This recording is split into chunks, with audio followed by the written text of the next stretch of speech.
Yeah. That joint was popping. You like that, man? Were you feeling it? I was, man. I was so got, I didn't expect that. Wow. Yeah, it's got that groove and the head banging at the same time. I was like, that's how we gotta bring Reggie in. You know what I'm saying? Can't just do no cheap StreamYard 30-second bootleg countdown. No, we gonna do we gonna do it right. What's going on? What's going on, brother? How you doing, man? I'm doing good, man. Just chilling, cleaning up a little bit. I was gonna watch a little bit of American Horror Story. I was trying to get caught up on that, but I stopped. I was a fan of the show, and then I stopped around. I think it was the Witches was the last one, but I stopped not because I didn't like the show anymore. I just kind of get distracted, and I needed to catch up. But where are you right now?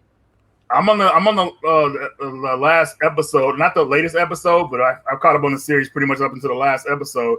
Okay. The last time you saw it, which was Asylum, that's considered the best season of the series. Asylum was good. So I ended it on a good note. If you ended it, you ended it on a good note, definitely. So none of them after that were any good at all? No, they're good after that. It's just that Asylum was so strong with the characters. I mean, you really care about those characters in that one. Okay. For me, not so much. The Carnival one, not really. And it just really depends. I mean, I just felt like the first two seasons were the characters I liked a lot. So right. You bond with the characters. That's it. It don't matter what come out after that. So that's true. Because I was curious about the hotel one. They said that was okay. The hotel one. That was cool. Hotel was good. Mm-hmm. Okay.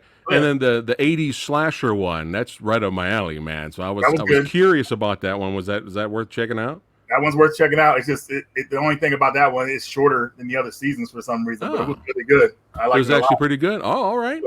If you recommend it, I'm gonna have to make it happen.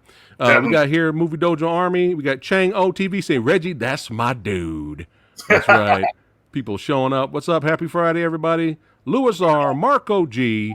Oh yeah. Well, this is cool, man. This is a delight to have the awesome Radical Reggie in the house. That's right, in the Movie Dojo, son, on the Verbal Nectar podcast, hanging out. We're going to talk video games and things.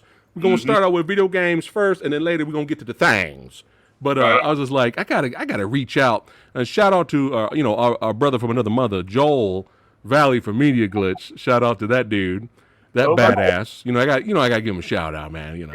He's out there making movies and shit, man. I told him, hey, put Samurai Guy in there, man. I want to get killed. I want a good death scene. Come on, put me in there. I always make him laugh though. But yeah, shout out to him. And I was like, I gotta reach out to Reg, the big Reg in the house, right? So we can have the two titans combine, not collide. Combine, right? Wonder Twin motherfucking powers activate, son. That's how we roll, right? That's what we do here. What's up, Louis R? What's cracking? Everybody got them beer glasses up. And what'd you say you was drinking? You said that was your last Coke? Yeah, I'm drinking that Sam's Cola, man. It's pretty good, but this is my last soda for a while. Yeah, nice. I'm trying to balance. I'm trying to have the yin and the yang. So I had that Del Taco, right? But I got some sugar-free flavored water. There you go, man. You know what I was looking into? I was at the grocery store about a couple of weeks ago, and I had no idea they made one of my favorite candies is gummy bears. They have sugar-free gummy bears. I had no idea that existed. That was a thing. Yeah, I was like, that's amazing. Now, is it sugar-free or is it gluten-free? It said sugar-free on it. Okay, good. You got a shot then, because anything that's gluten-free, I don't know what the fuck gluten is, but then you put that shit back in there. You know what I'm saying? Because I tried. I was just like, they got some hard cider, right? And it was like the last 6-pack. I was like, I need some hard cider, right, for the weekend. And I grabbed it, and I didn't know it said gluten-free on there. Oh, my God, it was horrible, man. I was like, what is this, piss? Something's wrong with this. It was terrible, man. I was like, no. Whatever gluten is, I know it's eval, but we need to put that up in there, man. Yeah, all right, man, let's get into it a little bit here. All right, got Big Reg in the house. We're going to go down memory lane. Talk about some old school up to new school video game classics and consoles, and then we'll get into some things a little bit later. So like, what was like the first console you played that you had in your house? I'm from what I remember, it was Nintendo. My mom got me the Nintendo Christmas in 1987, randomly. Did not ask for it for Christmas. Just randomly got it for me, and I was blown away. Best mom ever. I know, right? And I asked her years later why she bought that for me, and she said, "Oh, I don't know. I saw other kids had it, and I thought you might like it, so she randomly bought it for me. I loved it ever since. That was my first gaming console that I owned. I'm not sure. My brother might have had an Atari, but I never was really interested in Atari, even as a kid. I was like, right. Yeah, I was good. I was desperate, so I was rocking that wood grain. You know what I'm saying? That Atari 2600. We're gonna get into that a little bit, but what was it when you got the call? You were like, you know what? Video games is my thing. This is it. I am hooked. It was kind of you hooked. It was kind of at a young age, so I was around 3 years old. I went to this preschool, and my mom, when she would pick me up from the preschool, there's like a little liquor store right next to it. I guess they still call them liquor stores in California. Yeah. Pretty much like a convenience store or whatever like that. And there was 2 arcades in there. And one of the arcades was Excite Bike, and the other one was Gyrus, that shoot 'em up game. Yeah.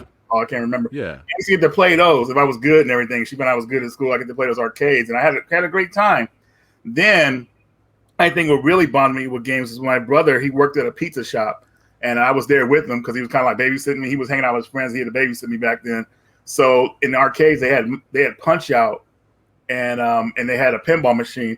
So I'm a little kid. I think I was like 3-4 years old, and I grabbed a chair to kind of stand up to the arcade so I could see what I'm doing, and I put that quarter in, and I was playing pretty good, and a lot of the teens and adults were cheering me on. So when you're a kid getting cheered on when you're winning and stuff like that, it felt great and everything like that. I think I got all the way to Bald Bull. I couldn't really beat him. But that was good enough though as a kid. Yeah. Then I tried to pinball, same thing. I had to get a chair, stand up, and try to play it the best I could. I wasn't good at the pinball, but I enjoyed it so much. It was such a thrill. And that was like I'm the same way. I'm just terrible at pinball. Like I like playing it, but I'm horrible. I'm sure you're probably a lot better than me, but yeah. Yeah. But yeah, that was pretty much where it started at for me. So kind of like the arcades. Mm-hmm. That's where the magic happens. Yep. That's right. That's right. Yeah, man. And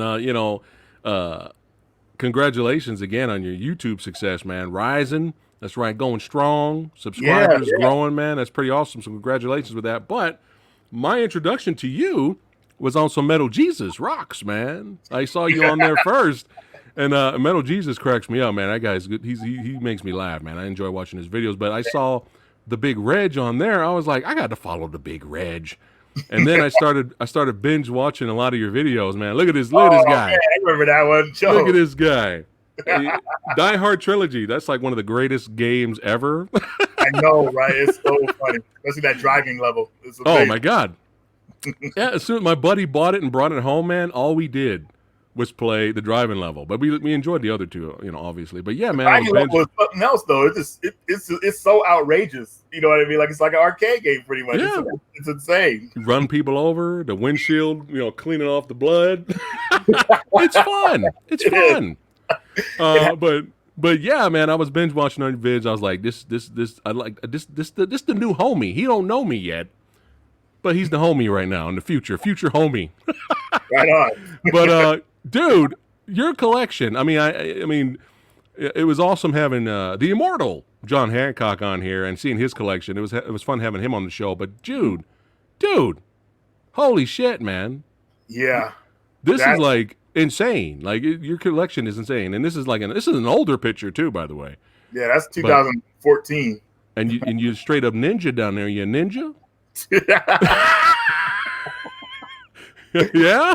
That was hilarious, man. I did like a little prayer, there's a collection I was like celebrating because I had just put the game room together perfectly. So I was like, yes.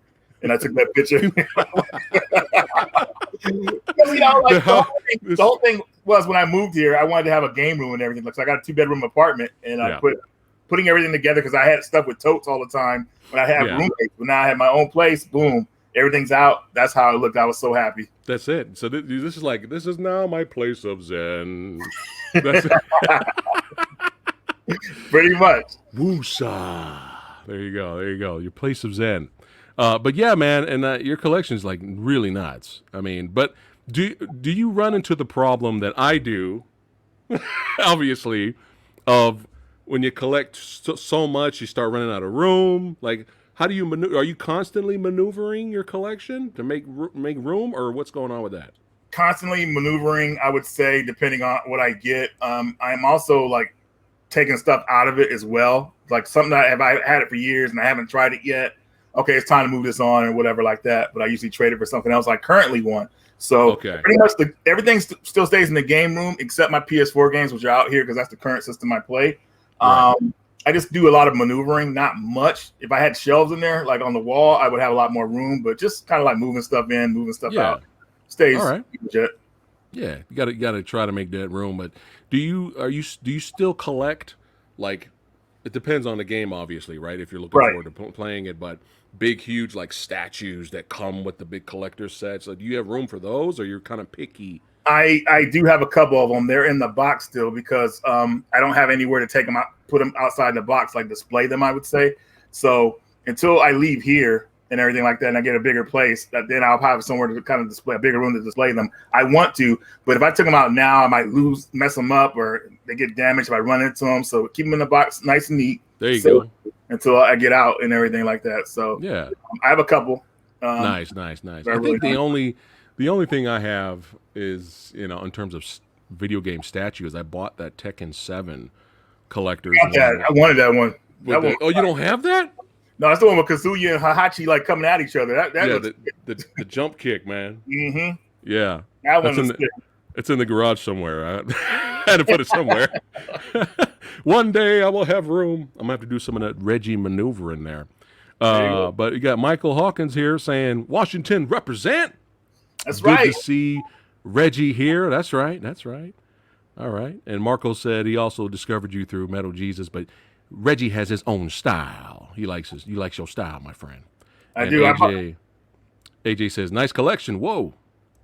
I've always kind of brought my own flavor to the Metal Jesus channel with the stuff I like collecting and everything like that, because I'm kind of particular about what I pick up. I won't just pick up like anything, it just has to be something I'm really interested in at the time or whatnot. So people like that style, and when Jason came up with that idea of doing pickups videos together, that kind of blew up for us because everybody loves seeing those hour pickup videos, because we just go through this chill video, just going through what we got recently. Yeah, it's fun, man. It's fun, and Vincent's hilarious too.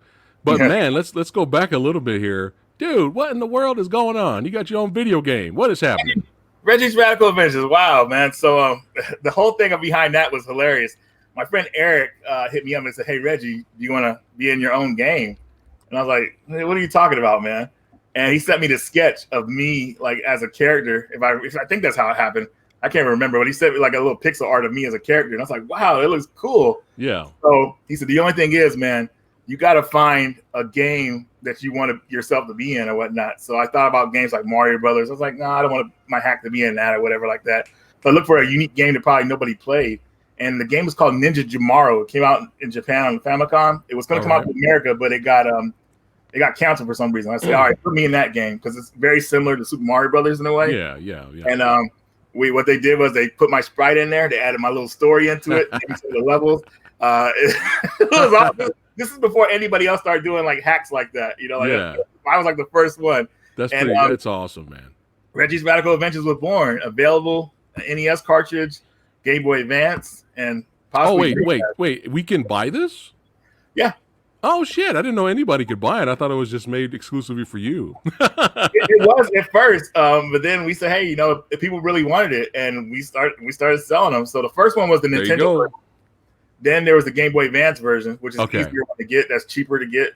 And then the Dreamcast one, my buddy Jared did a 20 print run of them, sold out fast, but he don't know if he's gonna do any more. So I don't know about the Dreamcast version, but still, Oh well, how fun, man! Everybody else can have their adventures with Reggie. That's fun. Yeah. And speaking of pixel art, I saw some of Joel's collections, and then I saw your recent video. Mm-hmm. I gotta buy me some of these, man. Yes, dude. They were so cool. This is great. Very nostalgic. Especially the Streets of Rage one. I at least got to get that one. Mm-hmm. Yeah. Is there a Streets of Rage 2 one? Not that I saw. I mean, okay. The main ones that I didn't show in the video, I think were like there was like a what's that game called? You guys are gonna laugh at me for forgetting it. It's called Alter Beast. They had one for that one. Okay. Mega Man X was another one that was awesome that I didn't show in the video. Just there's a bunch of them, but I don't know if there's one for that one yet. Okay, I'll keep an eye out. Still, Streets of Rage 1 is good enough, and that Golden Axe is dope too, man. That Castlevania Symphony of the Night was really good too. I know, right? That's like, dude, it catches that moment you remember when you first played those games. I mean, that's something else. Seriously. Yeah, and just to kind of go off track a little bit, that's still video game, worthy of discussion topic here. Now you're just like me, I'm assuming, in terms of let's represent physical media, right? Mm-hmm. Right now, digitally, if it's like the only way we can get a game, or if that's like the only way we can get a movie, we don't mind, downloading it, right? Yes, as long as it's maybe like on sale or something like that. For me, I like to get it cheap. It's digital, so. Yeah, you can't pass up the good prices. You know what I'm saying? Like if something's $40 and it's like $5, then it's like, all right. Thank you. Exactly. Purchase. But it is kind of nice to see, physical media still being made today. I saw your video here with the R-Type. You want to talk about that? Yeah, so R-Type, that game became really expensive, I believe, for the regular ones. So this company called Retrobit, they decided to do a reprint of it. And they did a collector's edition of it. So they put both games, they put Super R-Type and R-Type 3 on one cartridge. And so there's a nice collector's edition and everything. And it's really cool. I feel like R-Type 3 is the better of the two games, but they're both really good. I just like R-Type 3 better because it's just so fast paced and everything like that. But it's nice that these companies are going back and like repackaging these games and bringing them back out again in like a collector's edition. Our games that weren't even released over here in America, like there's one called Holy Diver they released a while back that only got released. Was that the one with Dio in it? I don't know if Holy Diver was that one. Holy Diver. Wasn't there a video game that had Dio in it, and he was like a hack and slash platformer or something? I don't know. I thought there was a Dio game there. I can't remember, but it's like it's like a Castlevania type game. Okay, very difficult because it's like one of those games. If you back up and you come back, the enemies respawn, so it can be very difficult. So it's like, But they're doing a lot of games that haven't been released, like Mega Man, the Wily Wars on Genesis. They're bringing that to America. It's just all kind of cool stuff. So now you got me thinking. If I heard wrong, is there actually a game out there with Dio in it? Now I got to do research now. Holy Diver. All right, let's keep rocking and rolling here. All right, so. Yeah, I agree with you, man. These companies releasing, bringing these games out here for Sega Genesis or coming out, with these new collections, it's pretty awesome, man. You can play on the old systems. Mm-hmm. Exactly. Do you have this collection as well? I do. Which one is the best out of this one? My favorite out of that one is definitely Zero Wing. That's the one at the bottom there.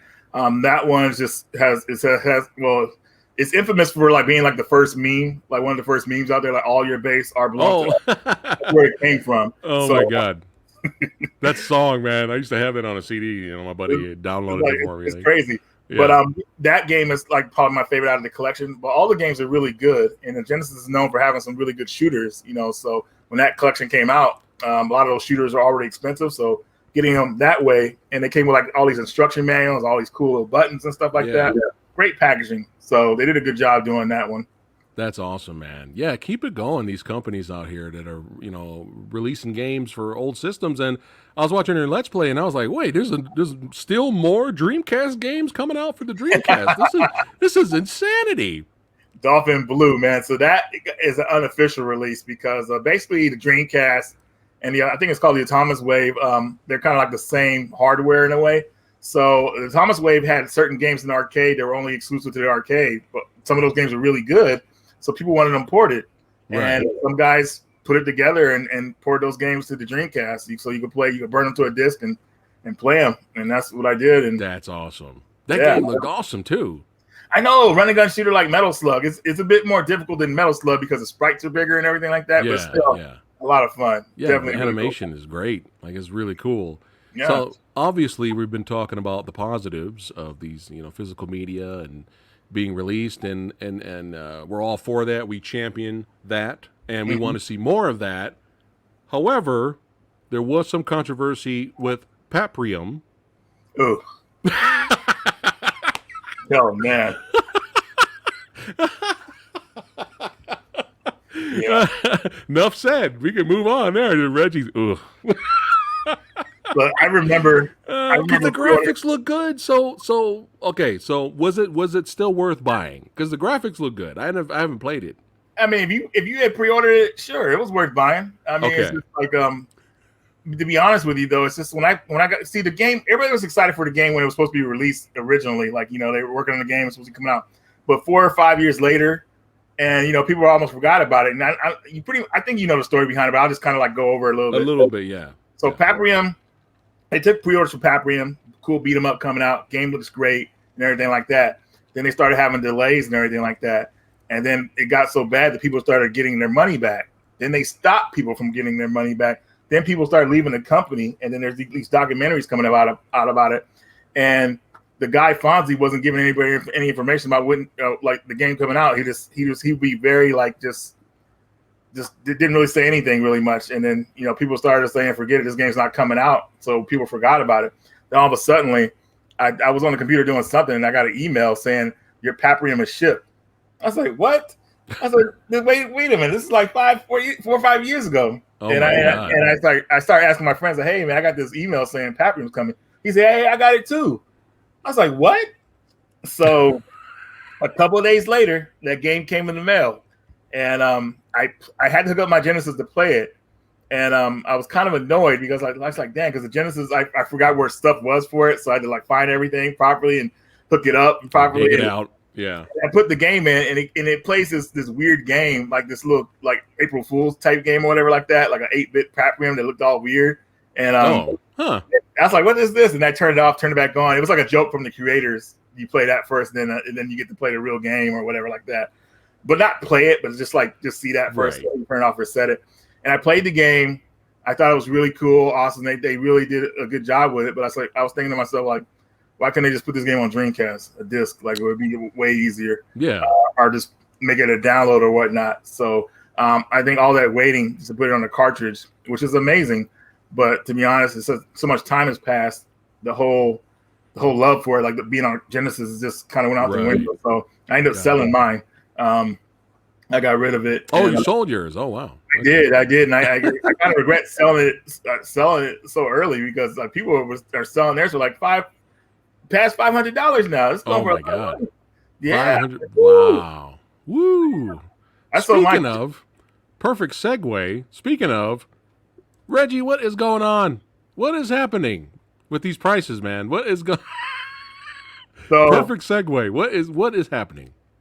Yeah, man. So the seal collecting is getting pretty crazy, and you know I don't mind seal collectors. I'm not with the seal collecting thing because I like to open my stuff up. Right. But what's happening is that company is pretty much like trying to push the prices to be expensive, and how it's kind of messed up because that trickles down to like games that are open. Like if a game looks almost as new as a sealed game or whatever like that, people are going to try to charge a higher price for it, and it kind of trickles down and messes up a lot of prices. I don't mind games going up on their own, but I hate when people are trying to like push it in a direction where it's expensive and stuff like that. Gotcha. I've seen a lot of crazy stories like that happening, and it seems like there's some kind of scummy stuff going on with that company where they're trying to push it to be, more expensive, or whatever like that. So I talked about it on a podcast. They've been trying to do it since they came out and everything like that. So it's kind of sad, but hopefully, I don't know what to say. I mean, what can you really do? You know, it's true. I mean, I could say, hey, this glass is from Atlantis. Mm-hmm. Atlantis exists. $2,000. It's up to them if they want to buy it or not. So, you know, I just think people got to be smart. But I never thought I would see games go for that type of price. And now, the people who bought the game were kind of like they're not really sure if they're. I mean, they're saying that these guys actually bought their own games or whatever like that to make the price higher. I think that's what it was said. I could be totally wrong, but there's some shady stuff going on, and I don't know what to say about it, man. All I can tell people is that if you're buying a game and you don't like the price, don't buy it. Simple there you go. That. There's so many ways to play games. I mean, I know everybody likes owning them or whatnot, but the whole experience is playing them. That's where you're gonna get that's your money's worth or whatnot. So playing the game and enjoying it.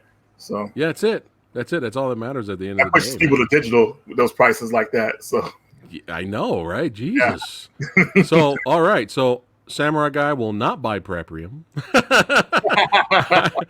I will stay clear of that.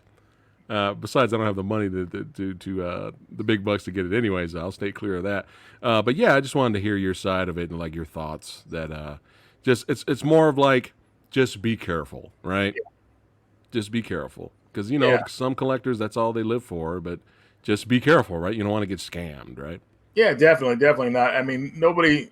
Yeah, I still can't take it all in, like how somebody would actually pay that much money for that game. It's insane, and yeah, it just millions. Yeah, for a Nintendo 64 game. Money was no object to the buyer, it seems. I know, right? Yeah.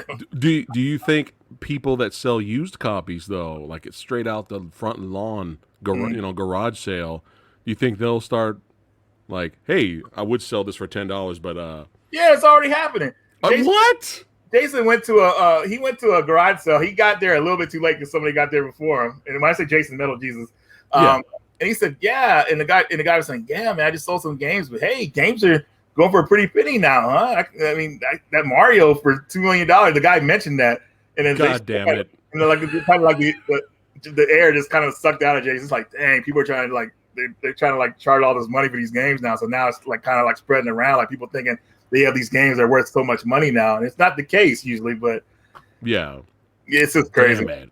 So this used, dusty, sticker all fucked up cartridge version of Super Mario 64. Everybody's like looking at it. 500,000. Exactly. So crazy. Oh my god, man. Oh, but I just wanted to talk about that a little bit with you. So yeah. It's good though. You're spreading the news. Word to the wise, right? Try not to be scammed. Enjoy being a collector, right? Go out there, go on the hunt. Sometimes it's fun to hunt. Exactly. The hunt is fun, and everything. Going to conventions, you find people that are willing to make good deals and stuff like that. That's why I like shopping at conventions. Those are a lot of fun. But like I was saying earlier, though, when if people don't want to pay a certain price, always there's a digital option for them. And there you go. Do that. Right? So, yeah. Copy that. Nothing to be ashamed about having a digital copy of a game. People feel like they have to have a physical. You don't. No, maybe the only thing to be ashamed of, or at least maybe annoyed, is buying a physical copy of the game and you open it up and it's just a digital code. What is happening, Reggie? What is happening? Did that happen to you? It did. Well, luckily I didn't buy the game. I just said I'd say, hey, where's the disc slot at? And it was a game called Lara Croft in the Temple of Osiris. Came out to America, and it was just a code inside of a case and everything. I was like, what? Are you serious? Then to come to find out, in PAL territories and in Japan, they got a physical disc for it, but America gets the shaft. We get the digital copy. They treat America so bad. People don't even realize it when it comes to like type of stuff like or type of collections we get. Like Japan gets the best stuff. That's some bullshit. It varies between PAL territories in America. Sometimes, man, America usually gets the shaft when it comes to like cool stuff. At least from what I've seen. Right. Wow. Digital copy, man. But it's like it's a waste of money to create the plastic to make the case, and what is the point of all that? Exactly. Because when the Spyro the Dragon trilogy came out, the remasters. Yeah. I was going to get it for Lady Fat Blood, my wife. I was going to get it for her, and then I found out it was right there in Walmart. I was going to get it, and then somebody said, "Don't get it." And I was like, "Why?" He was like, "Well, the first two games are on there." It was like the first two games are on there on the disc, but the third game you have to download it only. It was like it came. Not all three games did not come on the disc. The third game you had to put in a code, and that was in the box, which doesn't make sense because. I think the Blu-ray disc takes up. I think you get around 80 gigs of space in there, right? So those games don't take up that much space. Why isn't that third game on there? It's because they're printing these games out before. They're just printing them out before they're ready to go or whatnot. It seems because there's no reason that shouldn't have been on the disc. Another example, kind of too, is that you ever heard of a series called Life is Strange? It's like a point and a point and click, but it's like an adventure game, I guess. Yeah. They released they released the game as episodes first. The second game had 5 episodes, right? Right. So I said, I'm not buying that, man. I wait till they put it all on the disc and I'll be good to go. I go to the store to buy it. I said, yes, now I get to play the complete game, ready to go. And after I bought that sucker, I was so excited. I should have looked at the case, and it said the 5th episode is downloadable. I was like, downloadable? That means if I sold this game, if I use that code, I sold this, people only get 3-4 episodes, and they had to download the 5th. That's not a complete game. Why would you put it on a disc if it's not ready to go? Wow. They're doing this stuff, and it drives me crazy. I ended up taking the game back eventually. I was like, dude, like, can't do this practice anymore, man. You got to give me the complete package when I buy the physical copy, you know. And when it comes to fighting games, you know, they add so much DLC and stuff like that and add-ons and stuff like that. I usually I don't play certain fighting games until like maybe a year or two after they come out, because then they come out with that complete version. But I just got Mortal Kombat 11 Ultimate now. That's nice. Yeah, that's about as complete as that game you could get, pretty much. So got Rambo ready to go on it. Rambo's tight. You know, Rambo, I have to get Rambo. But that's how I am with certain games now. I just wait a while, and then like hopefully they'll get a complete edition, and then boom. So is that true that you just mop Joel you just mop him up on Mortal Kombat like he's got no chance, or he actually could win some? No, man, I let Joel win a lot. I mean, kind of let his ego go and everything like that, man. No, I gotta be honest, man. I've always been terrible at Mortal Kombat games. I just play them for the sheer fun of just like Joel's got his timing down to where he knows he can predict what I'm going to do and everything like that. Okay. So he gets me. I may get him a couple. If he picks somebody he doesn't know how to use that well, I may get him, but he usually gets me, man. So not in Street Fighter though. If he plays me in Street Fighter when we played in that's it, man. Joel, no match, dude. Destruction all the way, 100%. I'm sure both of you could kick my ass in both games. I just do Hadouken, man, over it. I just stand all the way to the left. Hadouken. I was the Cyclops. I was the Cyclops player in Marvel vs. Capcom 2. I just stand all the way to the left. Shoot high, shoot low. Shoot high, shoot low. And everybody watching would boo me. You know, I used to get booed when we would have like these Soul Calibur Dreamcast tournaments. And I would get booed because I knew what to do. I knew how to ring out people. And I would set it up. I'd do a combo or it's a straight kick, and they would just boop, they just fly out of the ring, and everyone behind me, boo. I just laugh. That is funny, man. You can pull that out because that's one of the only games you could like do like instant like wins, like win around, like, that ring out and everything like that. Well, there's more than that, but yeah, Soul Calibur is a really good one. You know, it's funny, as much as I love video games, I always peak at some point, and then I never get any better. like I learned the basics, like martial law from Tekken, right? Mm-hmm. I still remember the combo, like the 10-hit combo that he does, but that's it. Like, you know, that was from like Tekken 3 PS1 era, and now we're up to Tekken 7 now, and I just like, that's the only combo I know. I never evolved. Well, sometimes it's like we play games casually, you know, as we get older. Maybe, you know, we're not trying to learn every move. We're just trying to pull off some familiar stuff, you know, have some fun or whatever like that, you know, because most of the time we're not going to get to play as long as we used to when we were younger. You know, we got something going on, so you can't really focus on a fighting game like you exactly. Yeah. So I consider myself more of a casual gamer nowadays, which is totally fine. You know, when it comes to fighting games, you know, I learn the basics, and then I go maybe a little bit higher than that, and then that's it. You know, got to move on to the next game. That's it, man. That's it. Well, good. That makes me feel a little bit better. Yeah. So we got some fan questions here. So what's some of your favorite video game soundtracks? Chrono Cross, Final Fantasy VIII. It's a really good one. Let me think. There's one more I really like. I just escaped my mind for a second. I'm going to go with something maybe survival horror. I would say probably the Remothered series. Okay. Do you have these on vinyl or digital or anything? Do you own these soundtracks? I used to have Final Fantasy VIII for this soundtrack, but I sold it years ago. And Chrono Cross, I still have that one. It's in the room. And then I have, I don't have the Remothered one. That one's downloadable only. But I have it downloaded on my computer. There's so many great soundtracks out there. Yeah, like, there really is, man.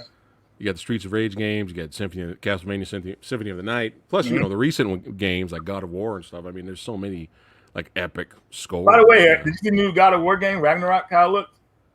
I didn't have an issue with it. Did you? No. I just wanted to see if you were excited for it because I watched the trailer for it and I was like, man, I just not excited for it. I mean, not to play it at least. I probably watch somebody else play it, but it looks like it could be just a movie you could watch, or a series. Right. Did you play the one on PS4? I did. What'd you think of it? Be honest. It's all good. I can be honest. Yeah. I said nothing compares to God of War 3. I'm sorry. that was a high point in the series, and God of War 3 was chaos. It was chaos. Yeah. I mean, nothing beats fighting Zeus. I know. It's just epic. It's an epic fight. It's like insane. They kind of relax a little bit with God of War 4. And I get it. Kratos is older. He has a son. He's been through a lot. He's not going to be like that for the rest of his life, all crazy. So he's chill. I get it. Yeah. But it was kind of time for me to step away from that series, I guess. Just kind of like step back and watch it. Move on to something else. Like another example, like Saints Row. I love the Saints Row games, and I saw the new one.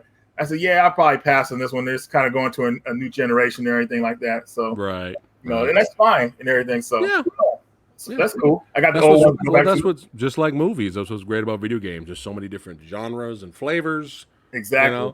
But you can't beat old school Kratos. But I did see, new school Kratos. To me it looked like, hey, this might be another good game. Mm-hmm. But I wasn't like losing my shit though. Yeah. With the new trailer. But I was just like, oh, all right, cool. That was my reaction. But yeah, let's keep it going here. All right. What's the worst game you ever played? Or one of the worst that you can remember? You were like, fuck this. You were pissed. It's a tough one. God of War. No, I'm kidding. I think it was the PS1 game. Largo Winch was one of them. That game was infamous. I was actually going to do a video call. Like, you know how we do the hidden gems videos? Yeah. Like we did do them. It's been a while. I was thinking about doing a video called Keep Them Hidden. Because John Riggs gave me that idea years ago. And I was thinking about I should actually probably put that together and keep it. Yeah, I was thinking about putting that in the video. That is one of them. You got to call it that, though. Yeah. You got to call that series that. Keep Them Hidden. That's perfect. To be honest with you, it's really hard to pick out some games right now that I really didn't like. I mean, it would have to be when I was younger. Super Pitfall is probably one of them. Okay. That was a horrible game. Horrible. I couldn't imagine a kid and got that game and, crying. He's crying. Yeah, because when you're a kid, you only get a chance to get a game once, and if the game is bad, that's a wrap. Your parents ain't gonna go, hey, let's get you another one. You're screwed. Yeah, you're screwed. You're gonna have to be forced to enjoy it. You know what I'm saying? Right. Which like when I was young, I really wanted a Game Boy bad, and father came in and said, Merry Christmas, son. You getting some Tiger LCD games? They're the same thing, son. They're the same thing. My mom got me one of those for Christmas. I got the very first Tiger one, the pinball one that's blue. Yeah. And I still own it too. But man, those things are crazy. They came back. They brought those back. Yeah, they're coming back, man. It's crazy. You know what though? The graphics suck, but you know what? I played the shit out of them Tiger LCD games, man. That's all I had. The nostalgia's real. That's it. When that's all you got, man. And it's not even a full motion. It's just like you throw a punch and the arm appears. Yeah. And then the arm disappears. One of my favorite ones was those talking football and baseball ones. Those ones pumped me up when I was playing when I was a kid. I still have a couple of those and everything like that. How fun. Just really cool how they try to put those games together, and they really were a lot of fun during the time. But obviously technology moves on, and boom, Game Boy and stuff like that. Yeah. Did you ever get a Game Boy? I never got one, man. Let's see.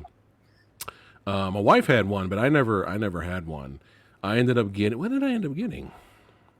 You know what? I never had a handheld. I'm thinking about it right now. Really? I think the first handheld I ever got was the PSP. Oh, and that was a gift. Oh, really? Yeah, I still got it. I still need to collect some games for that thing, man. Yeah. I remember when I was a kid and I got the Game Boy for Christmas, and the Game Boy had no light on it and everything like that. So I used to take it with me when we went to like my grandparents' house, stuff like that. We had to ride in the car. But when we were coming back home when it was nighttime, I was still trying to play it in the street lights. I would try to get, like, every time we pass a street light, I'd try to put the Game Boy so I could see what I'm doing real fast and play it. And then it'd go dark again and I had to wait. It's hilarious how I was trying to play that thing. I love all the what was it? The enhancements, like the big magnifying. I know, right? The big light. Those things are pretty cool. I mean, man. Yeah. You know what I really wanted though? Bad. Game Gear? Really bad. No. And I was a Sega fanboy too. I thought the Game Gear was cool, but I just, I never really wanted to buy it. I was more a console guy. But what I did want was the Genesis Nomad. I wanted the Sega Nomad. I was like, you got to remember, guys, you got to go back in time. This was mind blowing, okay? You just take the Sega Genesis game, just pick it up, bloop, pop it right into Nomad, beautiful screen, graphics are the same, and you just take that on the road. I mean, that for me, Little Samurai, that was mind blowing, man. But then I saw the price, I was like, oh no, I ain't never getting that. How much was it when it retailed? I'm trying to remember. It was like 300. No, it probably was close to that. It was up there, man. And then it just disappeared. Yeah. It just did not sell, That price is too high. Yeah. Yeah. What's funny is you can find like third-party handhelds now that actually play Super Nintendo games. You could just grab the SNES game and go. Have you seen those? Oh yeah, a lot cheaper than what the Nomad was. They had a couple. I forgot what company they were made by. Yeah. But the Genesis one that had the cartridge slot on it was pretty cool. Had a 6-button layout on it, so like a 6-button controller, pretty cool. Oh, nice. The sound wasn't all that, but that's something you can look past, kind of portable. Right. The Super Nintendo one that I've seen is pretty cool because it looks like a Super Nintendo. I think it's called the Superboy or something like that. Yeah, that's what those are, Superboy, and you can hook it up to the TV too. Exactly. So that's like awesome. Use it as a base and everything. Plug some controllers in there. Boom. Good to go. That's how you do it. Plug and play, baby. Two of the worst games I've ever played is a fighting game called Fighting Masters. You ever play that for Sega Genesis? No. Fighting Masters was really bad. And Fighter Maker for the PlayStation 1. Dude. Oh, for PS1? Wow. There was another one? I thought Fighter Maker came out on PS2, but it was probably PS1. But maybe they sequeled it. They made that company made RPG Maker, I believe, too, and a couple other ones like that. So it was my dream game. Fighter Maker. I was like, I get to make Bruce Lee and everybody. Like what? Like we gonna make it real? Mm-hmm. I went to the game. Well, I think it was Babbage's. Yeah, I'm taking this back. I just said goddamn Babbage's. Babbage's or GameStop was one of those. And Fighter Maker is the only game in the history of me buying video games where I went to the store, bought it, took it home, played it for an hour, and went right back to the goddamn store and took it back. I've never done that. What's up? Because you knew it was bad. Because you like, dude, I put my money on this game, and it's like this, like And you know what? It was GameStop. You know why? They didn't accept it back. They wanted to buy it back from me. For like even though I just bought it, I was like, I was just here an hour ago. I just bought this brand new game. They were like, yeah, but we're gonna have to sell it back to us. They wanted to buy it for like 30% or 40% what you paid for it. Horrible, right? Yeah, and I was desperate too. I gave them. I was like, you know what I should have did? Well, Samurai Guy's not an asshole, but I should have gave it to a buddy of mine. Like, no, this is the shit, man. Come on, $40. I'm not a dick though, so I couldn't do it. But oh man, but yeah, Fighter Maker was terrible. How about, here's another question. A game you were really excited for, and it was really disappointing. You couldn't wait to play it, and then when you finally got it, and it was terrible, and you reacted like this.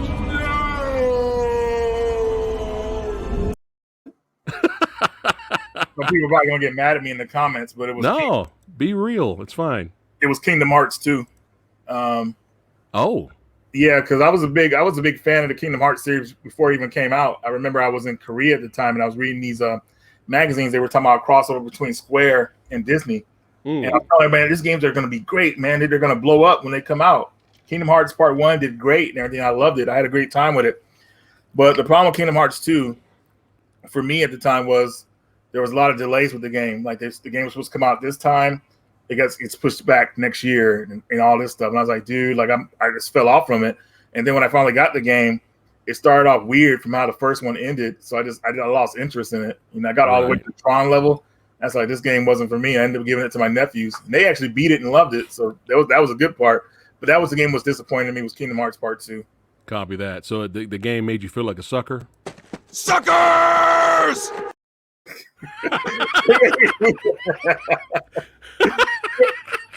I got him. He did. It made me lose interest in the series pretty much because the story was getting all weird and all that. And I was like, I don't have time for this. I'd rather play something I can keep up with. Because storytelling in Kingdom Hearts games are like, it's all over the place. That's what I heard. You know what? I've never played one. I've never played a Kingdom Hearts game. Keep it that way. Keep it away. All right, copy that. All right. How about a guilty pleasure game? It's bad. You know it's bad, but you enjoy it. Man, it always changes. But right now it's Dead by Daylight. You mean the game Joel has constantly been wanting me to play with you guys? Yeah. I've been trying to quit that game for a long time, and I bought my buddy's copy like 3 years ago. I still have it, and then I bought my own copy of the game, and I was like, cool, so I could give this copy to him back. But then after a while, I was like, man, I don't want to ever play this game again. So I ended up selling my copy, and I haven't seen my buddy yet, but I'm gonna give his copy back finally. But he's not worried about it. He's not playing it, but the game does some weird. It's fun when you can get a match, but it looks like when I watch you guys play, it looks like you guys are having a good time. It's a great time when you're playing with friends, but I don't know, man. I just feel like there's no, when they're having like a rewards week or something like that during our anniversaries, they give a lot of points and it's fun. You can buy some new abilities and all that good stuff. But the game is so random that I'm getting kind of tired of it. And we never know what level we're going to. They don't give enough perks where you could go to certain levels, because basically you have to buy you get a web and you buy items on that web until you clear it out, and then a new web comes out. So you buy what level to go to, like Raccoon City Police Station level. I'd love to go there, but it hasn't come up on my web yet, so I barely go to that level. So it sucks. You can't pick what level you want to go to when you're playing regular matches. I don't know. I could go into a lot of stuff about it, but it's a fun game. But it's fun with friends. Yeah, it's fun with friends. I'm trying to get Joel off of the game. I want him to play this World War Z with me. So hopefully we're getting him to play that later on. But I might be down to play that. That kind of maybe more my that's area. Fun. And it's crossplay too, right? Or you guys all have PS4s anyway. Yeah, it's crossplay. So both games are. But all right. Yeah. I'll give you my video game name when we're off the air. Yeah, man, I'm having a blast talking gaming memories, man. But we're gonna go down memory lane a little bit more here. But before we do that, other hobbies that the Big Reg is into besides gaming. When you're not gaming, what else is Big Reg up to? Usually like listening to music, R&B. I did like collecting Laserdiscs for a while. That was fun, but I kind of stopped that. Actually got rid of my Laserdisc.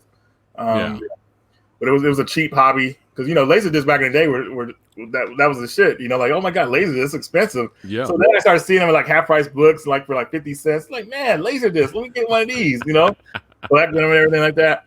But man, when I think I had them over here, so I had them over here, and I was like, man, I'm just not messing with that stuff anymore. So I ended up getting rid of them. But that was a fun hobby for a little while, and pretty much just that's about it. Yeah. I used to read a lot, but not really anymore. I guess one of my hobbies is looking at documentaries. Pretty much, nice. I like doing that stuff. Like I watch a lot of Okay, here's two things, and this is probably weird to some people, but I like listening to horror stories before I go to bed. Oh, wow. All right. Like creepypasta type of stuff, or even true stories like that. I just don't know why. I just started liking that stuff. Yeah. And then of course, like documentaries about like what's going on in the world, like certain people what they've done or something like that. Just information. Yeah. Stuff like that. That's a hobby for me. So nice. Yeah. Nice. I could dig it. I mean, sometimes you can get hooked on documentaries, man. Like you can really get hooked on it. Oh, I'm already in, man. It's just so much information you can take in that you didn't know about. It's amazing. I just recently watched a documentary called Heart of Darkness, and it was the documentary of the behind the scenes making of Apocalypse Now. So I just recently watched that, and I was just like, "Whoa!" I didn't know it's crazy. A lot Really? of yeah, it's crazy, man. Like for Apocalypse Now is example, Martin Sheen, right? huh? That's Martin Sheen, right? Mm-hmm. Yeah, okay. Yeah, Robert Duvall, all that. You know, believe it or not, me being the movie guy, I just recently watched it. I've never seen it. So, I know, right? Me personally, Reindeer Games. I just saw that for the first time. Robert De Niro, Christopher Walken. I think it's called Reindeer. Wait, no, Reindeer Games is Ben Affleck. no, it's something. It's called something else. I totally messed with the name. Robert De Niro, Christopher Walken, and the lady from Deer Hunter. Deer Hunter. Oh, okay. Oh, hey man, come on. That's hilarious, man.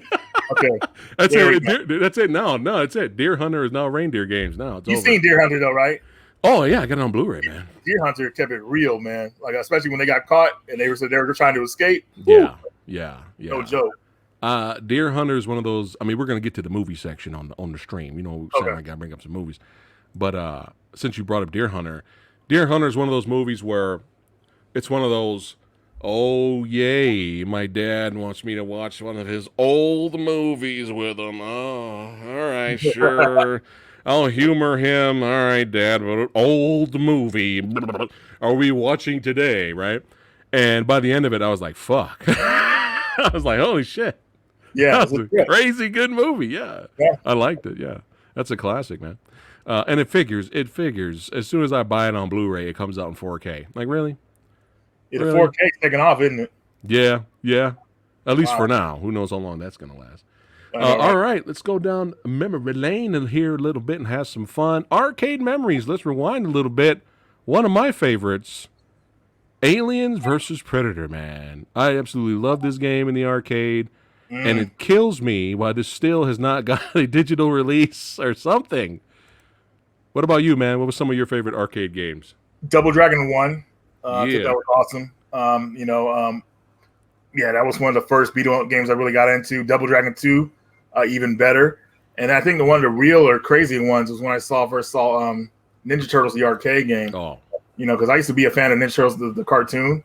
The Turtles always beat up Bebop and Rocksteady or whatever like that. But I saw the arcade game, and Bebop and Rocksteady beating the Turtles up, like handling them. I was like, dang, dude, like what's going on? I've never seen this before. Shredder morphing into like a bunch of Shredders and stuff like that. It was insane seeing that when I was a kid. Shell Shock. Yeah, I know, right? Pizza time. Dude, yeah. That was like the most amazing thing. I saw the arcade 1-up.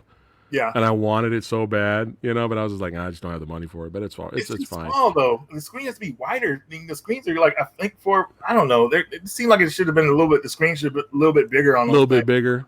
Yeah, you're right. You're right.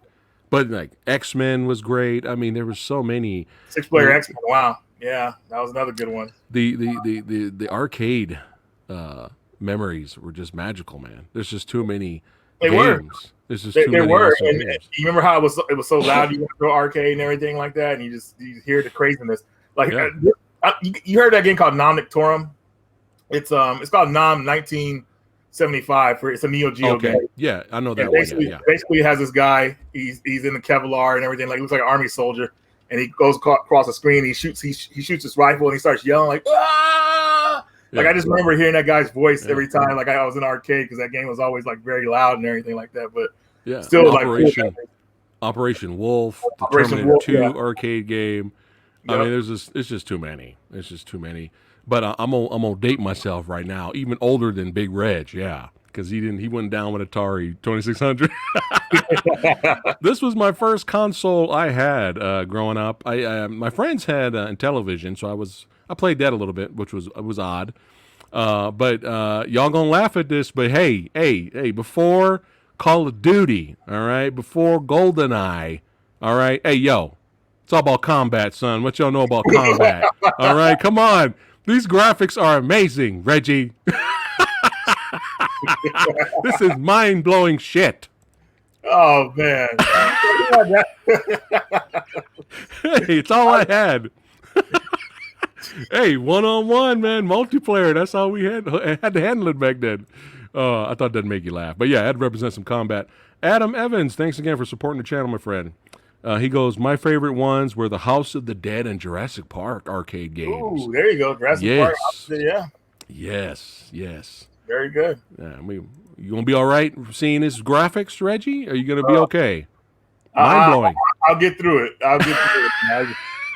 The realism. The realism, you know what I'm saying? I mean, you know what? When it came to Atari, though, I think I could get down with the 7800 one. Is what it was called. The one after, yeah. No, that was 5100. Oh, that's right. That was the weird one with the weird controller. Oh, yeah. 7800, actually, the graphics were actually close to Nintendo, right? Yeah, exactly. That's the one I could get down with, pretty much. That one. Speaking of, man, you know, I'll never forget when I got my first Nintendo, man. I actually got really ill. I had pneumonia, and a little samurai had pneumonia, and I was in the hospital for like a week.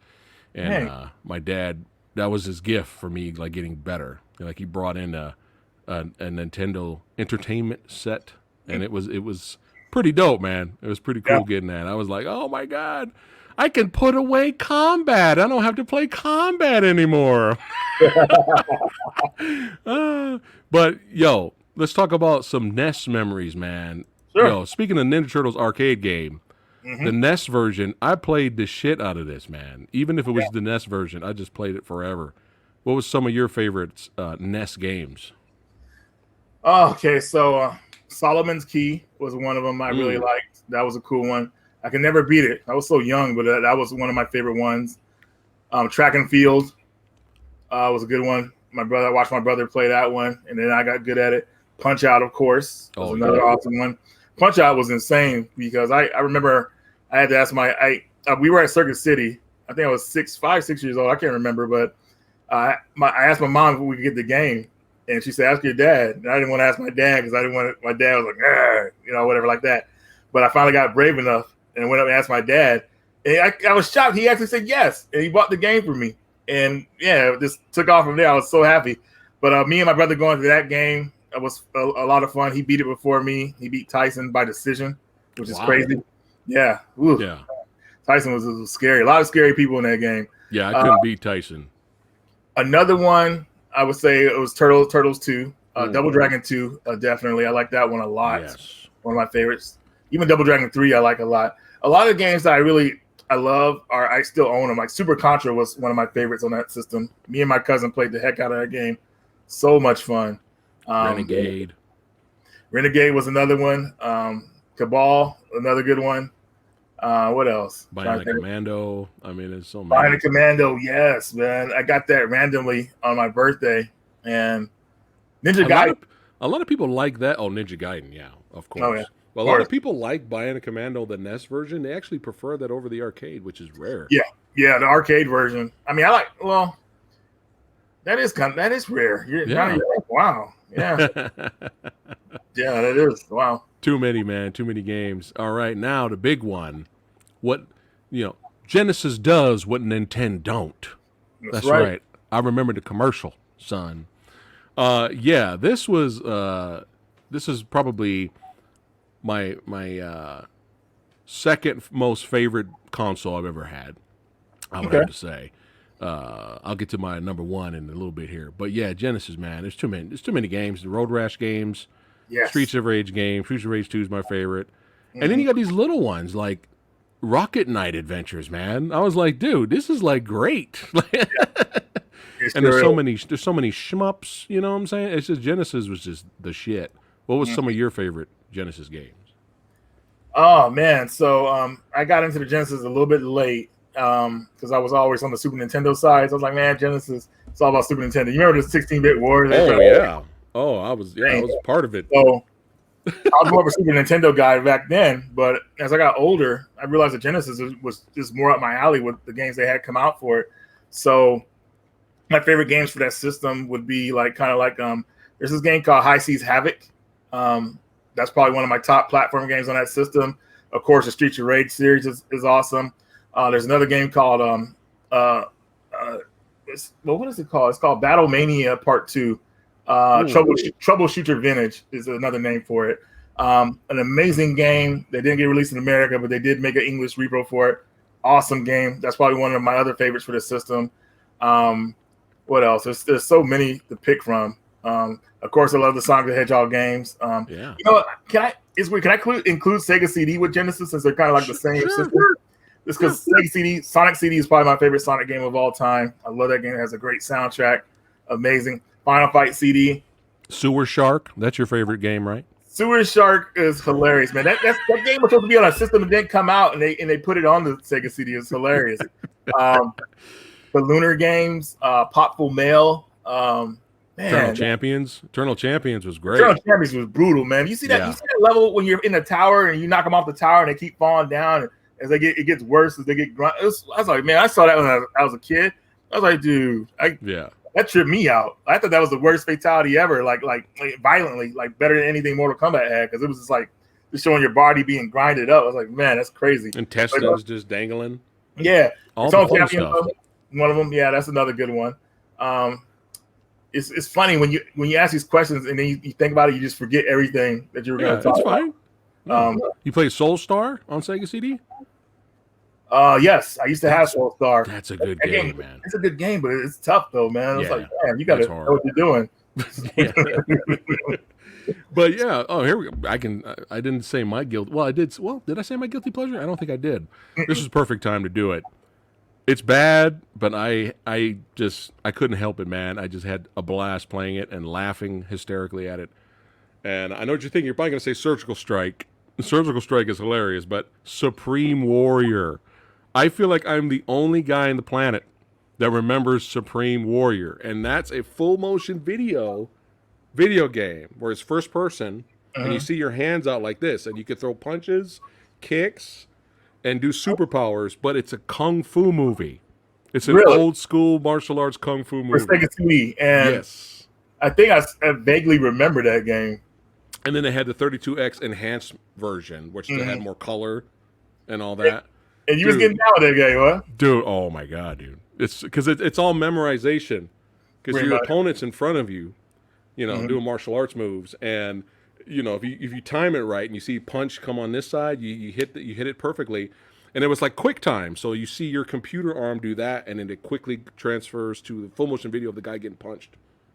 Same thing with kicks and superpowers, and when you beat the bosses, you steal their superpower, so you can use it on future bosses. So if a guy does like a flame power on you, you beat him, you take it, you time it right, you could use that on future bosses and fly in the air and all this. It's fun, dude. Nice. It's bad, but it's cheesy fun. Well, them FMV games are kind of like that, I had one. What the heck was it called? It was like the last Sega CD game made, and I adored that game, but I just totally forgot what the title was called. Road Avenger. Road Avenger is awesome. Okay. When you get those quick time events down, it's cool. Wirehead is the one. Wirehead? So Wirehead was the last Sega CD game made, and it's pretty much a guy. He gets sent like a note of somebody got kidnapped or some kind of weapon. I forgot what it was. Yeah. And these agents come to your house and they ask you if you know who this person is, and if you lie to them or you tell them the truth, they try to kidnap you and you try to escape them. It's awesome. It's so much fun. It's hilarious too. That sounds awesome. I'm surprised I never heard of that one. I think the company Limited Run is kind of like bringing these FMV games back somehow. They're publishing them on PlayStation Network and even in Switch Network or whatever like that. So I'm hoping that it's like Night Trap, and then was it Crypt Killer? Yeah, it's like those games with FMV, but it's more of like quick time events, pretty much. Supreme Warrior, come on! I would buy Supreme Warrior in a second. That's it, man. I'm gonna try to find a trailer and send it to you. I'll send it to you. They're doing another game that came out back in the day. I think for the Philips Magnum. Philips CDI. It's called Plumbers Don't Wear Ties. You heard that one? Is that all like text?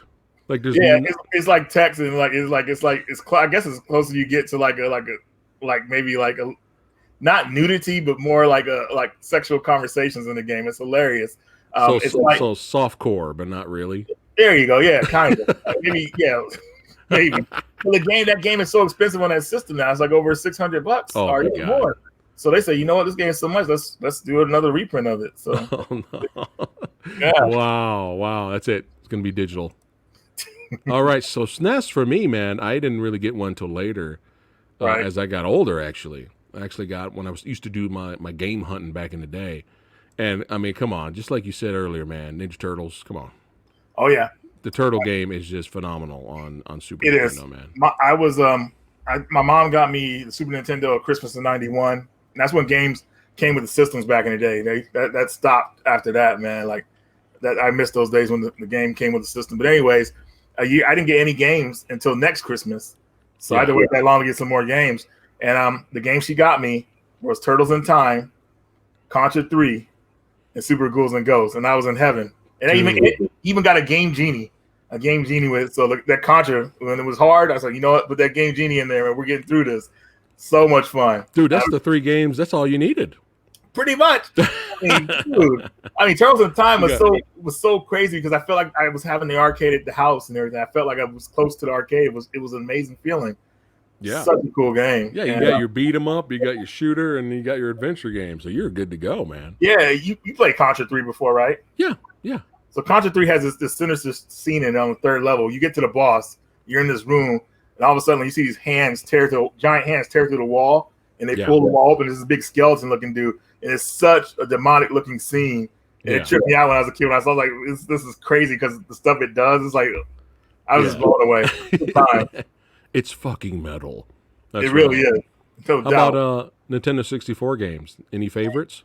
Yeah. I have one. Right. Sorry. I like Rogue Squadron. That's cool. My favorite. Okay, so here's the thing. A lot of people don't know this.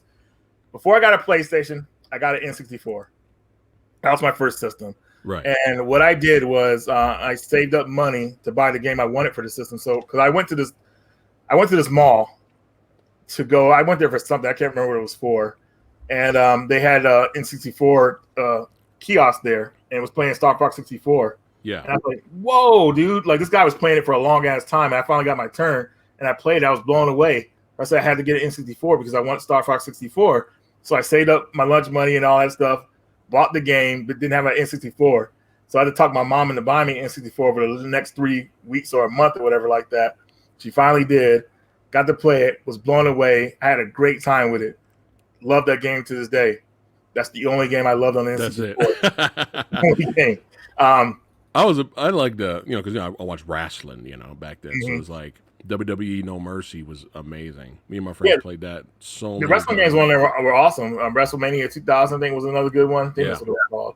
Yeah. But Star Fox was it for me. Like I bought Wave Race, and I had a Zelda, and that was pretty much it for my first run with the N64.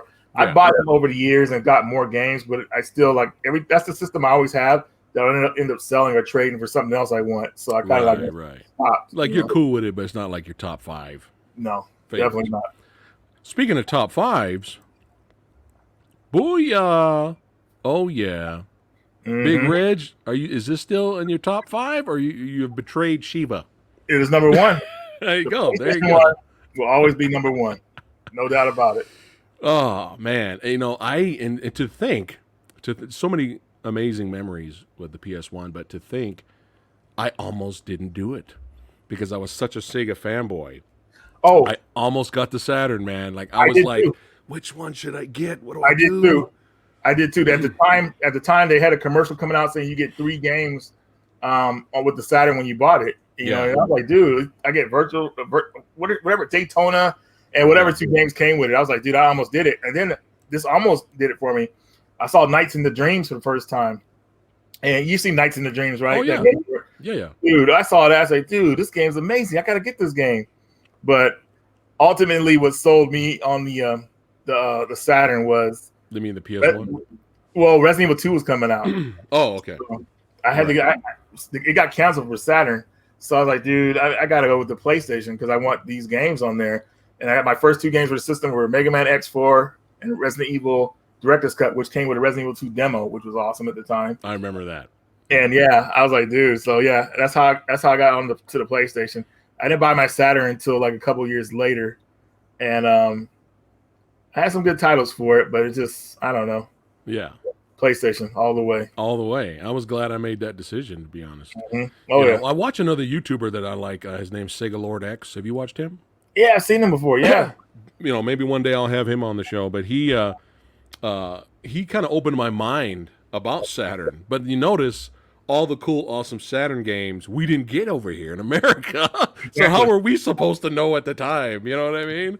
But yeah, one of my favorites of all time PS1 games that I played to death was Road Rash for PS1, dude. Like this Road Rash was like It was like a port of the 3DO, right? Yeah, and it had them FMV scenes, which were hilarious. Yes.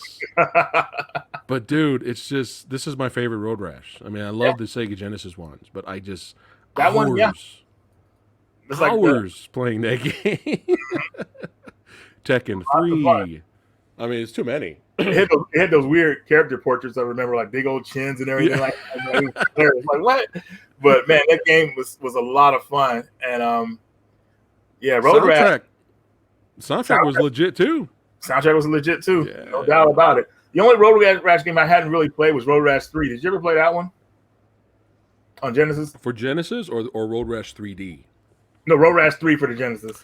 I remember playing it. I think I was okay with it. I didn't own it though. It was all right. Yeah. Yeah, it was more like kind of like a last hurrah for the system, I guess. But they gave it the digitized graphics look for the characters. Mm-hmm. But it wasn't. I don't remember being bad.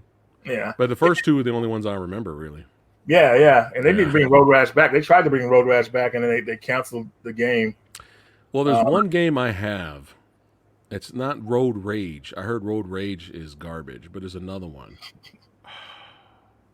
I don't know if it's Road to Redemption. I gotta check again. I bought the game, but I'll have to let you know. But I played it just for a little bit, and it's probably the closest you're gonna get to Road Rash. It's just kind of a leaning curve though, because it's not like you could pick up and play it, but at the same time, it's like different bikers sometimes have different weapons, so you have to change what weapon you have to outdo. So it's almost like a chess match. So if they pull a bat on you or a katana sword, and you have a gun, you have to switch to the gun and boom, and shoot them. Really? Yeah, but if you have like a bat, you're not going to cause damage.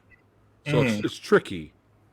It's tricky. So, but yeah, I mean, it's probably the closest thing. But I'll let you know about it once more I get into it. Okay. But probably my number one system for me is the PS2. Oh, it's good choice. Yeah. A lot of people's first DVD player. Oh, yeah, mine. And, of course, Kratos' son. I mean, the God of War games on PS2. I know. This is PS2, man. This is insane. Yeah. Yeah. And this is a GIF. This is not even like how you're really supposed to experience the game, but it's just a blurry GIF, and it looks this good. Do you remember a game called Freedom Fighters? Yes. It had weird controls, but once you got used to them, it was good. That was a fun game. That was so much fun. Yeah, it was. How about you? What's some of your favorite PS2 ones? Whew, man. So many of them. My top PS2 game probably be Steamboat Chronicles. I love that game a lot. There's the Disaster Report series, Raw Danger. I love those games a lot on the system. Resident Evil Outbreak. We used to have a lot of fun playing those games online back in the day. You can still play those games on the line too, like via PC, but that's another topic. But those games were ahead of its time. When I played my first PS2 game online, it was like I was just like in a new world, kind of like I'm actually with these other people. It was great. So you played SOCOM and all that? I played SOCOM briefly online with friends, but I wasn't really a SOCOM guy. Like I like games where you could do co-op together, like you're a team. So Resident Evil Outbreak was that game for me. Like we're trying to survive together. There's monsters after us, trying to get out of the city. It was excitement, all that good stuff. SOCOM is just like back and forth deathmatch, and to me, I was like, I'm good. Right. Copy that. You got Artisan74 here saying, "What's up, Samurai?" and Mr. Williams and chat. I'm here for the gaming ruckus. That's how we do it, man. Right how you doing? How are you doing? You look a little sleepy. Me? You okay? No. I should probably turn on the light here because turn it on. Turn the light on. All right, let me get up here. Yeah, go ahead. I'm like, man, I'm boring Reggie. No, no, good.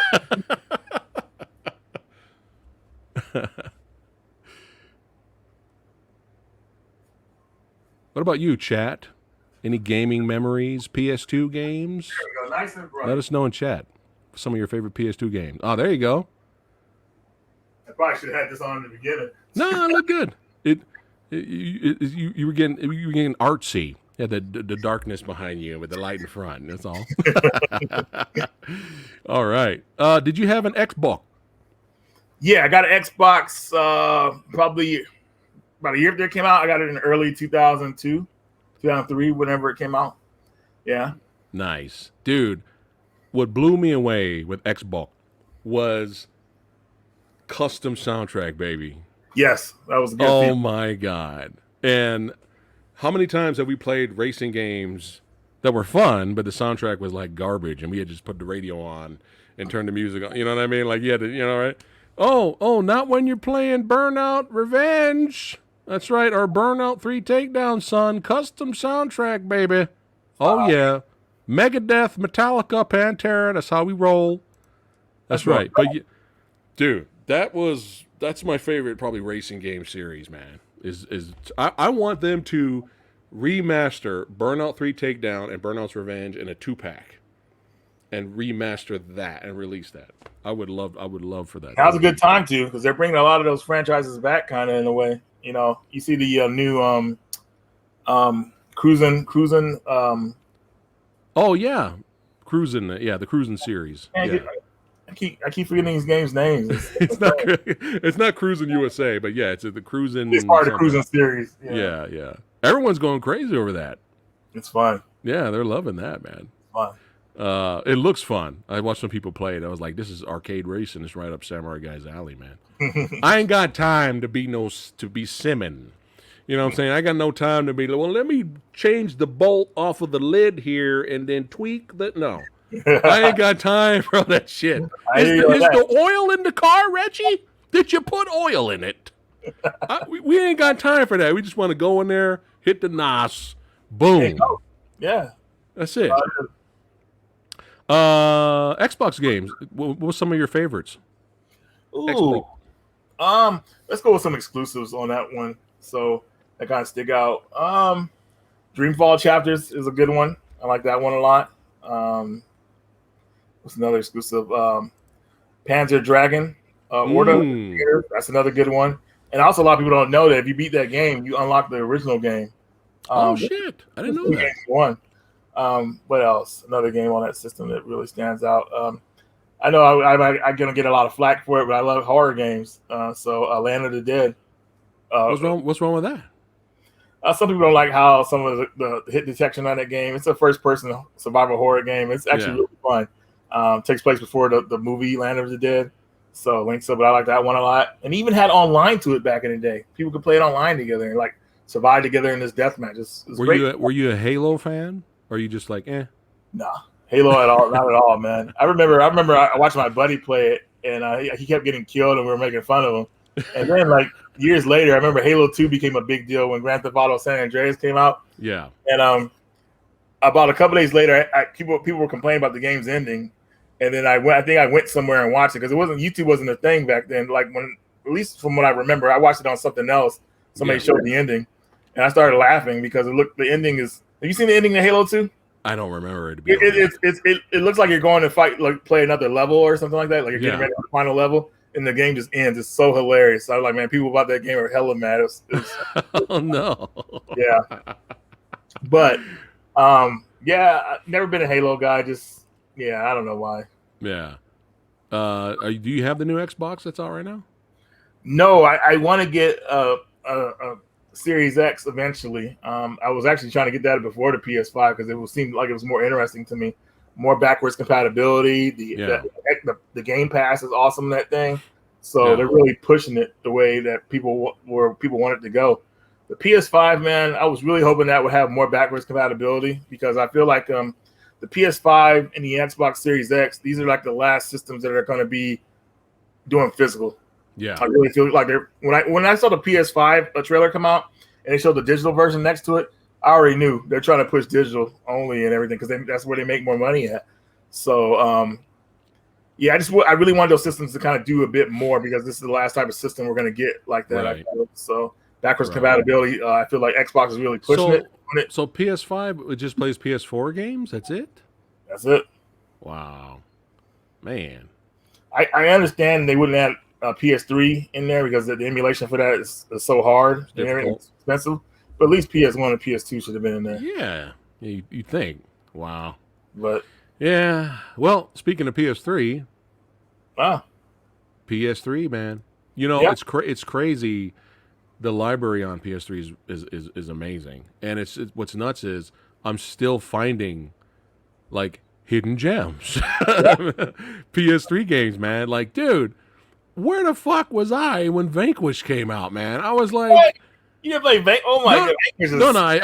I when it came out, I didn't even know it existed, and then I bought it later, like when it came used and stuff, and I played it. I was just like, yeah. I was like, dude, how did I miss this? And how come nobody else is talking about this game? I played a demo of it, and I went and bought that game. I put the game in, and I beat the game my first sitting because it pulled me in that much. I was just that dedicated to that game. Vanquish should get a sequel. I don't know why they haven't worked on a sequel for it, but it's fun and it's crazy. I was tempted to get the HD version or the bootleg remaster with Bayonetta. I was tempted. Is it worth it or the PS3 is good? Okay. Yeah, it's worth it to get on that. Yeah, definitely. Because I'm tempted. I'm tempted to just that way I can stream it and you guys can see me die constantly. I keep telling everybody that once I start Let's Playing again, it's gonna be like torture porn for everyone. Like if they just see me constantly die, if they get off on that, if that's their entertainment, just constantly Mario jumping in the pit. Just watch, yeah. Tune in, yeah. But yeah, just tons of games. PS3, man. The Batman Arkham games. I mean, it's just I did a video with I did one with Joel, and it's called Before They're Gone. And what I did in those videos, this was last year, around mid last year, where I was telling people that, hey, now's the time to get these games at GameStop because they were so cheap. And pretty much in those videos, I was showing a plethora of games that people should pick up and they probably hadn't heard about. And I put Vanquish in there and a couple other ones, and it was just like really cool because you can get those games at GameStop for so cheap now. But now they kind of gave the PS3 to boot and everything, so you don't find those games at those stores. But still, you can find a lot of games you didn't know about in those videos, which is really cool. So, dude, Max Payne 3 is legit. Max Payne 3, an amazing game, man. Rockstar put so much love into that game. It was unbelievable. And nobody played it. Nobody. It didn't do as good as they wanted. You know? No, it didn't. But it was, Max Payne 2 is my favorite one, story-wise. Classic, But I think Part 3 is the best gameplay ever. Like, Part 3 is no joke. Even the multiplayer was solid. Oh, multiplayer. People still play the multiplayer like crazy to this day. No way. Yeah. I seen some videos of it, man. It's crazy. Now, you see this big, huge stack right here? Let's see. Yeah. That's all PS4 games, man. All the way from the top, all the way to the bottom. Not as much as Big Reg, but I just recently did a PS4 game collection, Reggie. So if whenever you get bored one day, if you want to know what I got, I'll check you out. Check out the video. But people asked me to do a video like that too, like another PS4 collection. I'm like, man, it's just that'll take 5 hours to put together. I know, right? I just showed what I got and kept going. That was it. I didn't have time to put. Kept it moving. Good. Yeah, I just I don't want to bore people too much. But I mean, PS4, dude. Once I start getting back into Let's Play, I'm fired because I still have not played Streets of Rage 4, man. I know.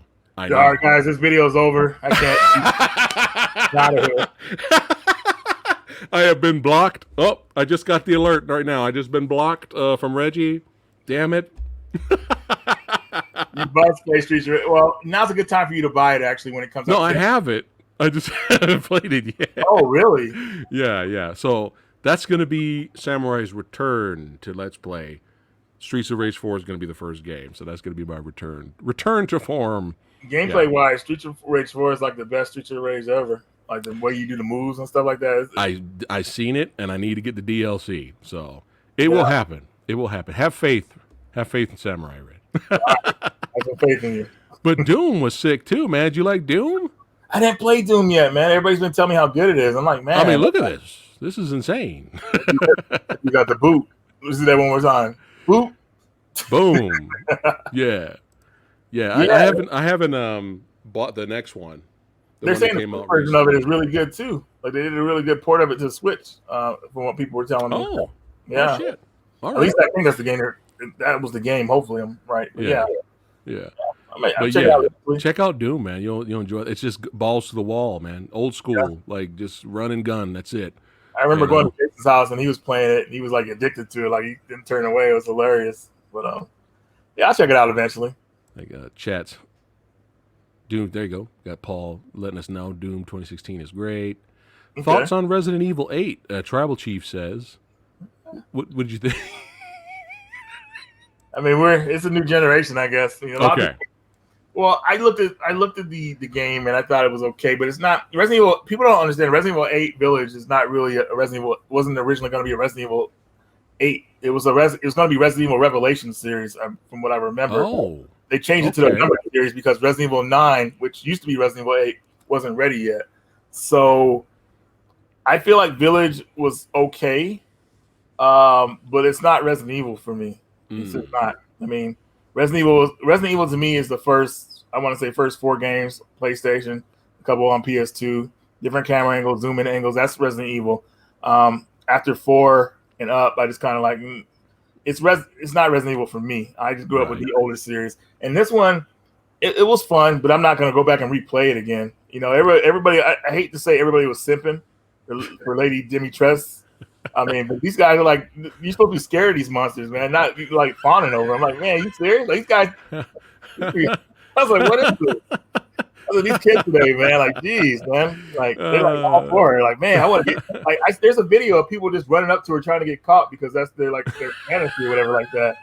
I'm like, she's a killer. She has Wolverine claws. Yeah. You're supposed to fear, but they're like, fuck it, no, we going out. No, there's no fear, take me. Pretty much. So, but as long as the series, I mean, everything changes as it gets older. I mean, there's new generations that follow it and stuff, so they got to go with that, I guess. I just wish they went back to what made Resident Evil for the old fans as well. Make both kind of games, I guess. But Resident Evil 8 is okay. I think. Well, you like Resident Evil 2 though? They nailed it. The remake. Resident Evil 2, the remake almost nailed it for me. Okay. I mean, I'm picky when it comes to that stuff. Right. Everything was great, but they just needed to add the zap system to it. The zapping systems, when you play as a different character and then you play as the other character afterwards, things will be different. They didn't add that system in there because there's 4 different ways you could play Resident Evil 2, the original, and it'd be a different experience, which was great. This one, you play as one character and then the other, and that's it. You know, it's not really too much of a difference. So I wish they added that back. And the alligator fight was pretty weak in the remake, I thought. Oh, really? It's kind of weak. Wait, did you play Resident Evil? I haven't bought it yet. It's on the list to buy, but thank God I didn't spoil anything, really. No, that's okay. It's Resident Evil 2. It's fine. I know, right? But it's a good game. And it's a good game. 4 is really, that's the only Resident Evil game I actually beat. I actually beat. The other ones I played for fun, but I never completed them. But 4 was pretty awesome. Did you find the castle part boring in the game, in Resident Evil 4? That was like the most boring part for me in the game when you're in the castle trying to like... The only thing that annoyed me was the stupid escort mission. Yeah, it's pretty much a whole... Was that? Okay. Yeah. Leon, help! Yeah, that drove me nuts. Oh, my God, yeah. Resident Evil really introduced me, even though Shenmue was one of the first games to do it, but it really introduced you to quick time events. Oh, yeah. So, that was pretty tripped out, so you had to push those buttons fast or you get killed instantly. So, now, for comedic purposes, it was really cheap. It was like I could buy it for $5 digital download. So for $5, I bought Resident Evil 6 because I want to do a Let's Play for comedic purposes. It's fun. I am probably one of the only people that loves Resident Evil 6 as much as I do. I had a great time with it. Oh, you like it? Okay. Yeah, Resident Evil 6 is like awesome. All right. I guess it's too much for people, you know? Because the thing is, here's the thing about Resident Evil games.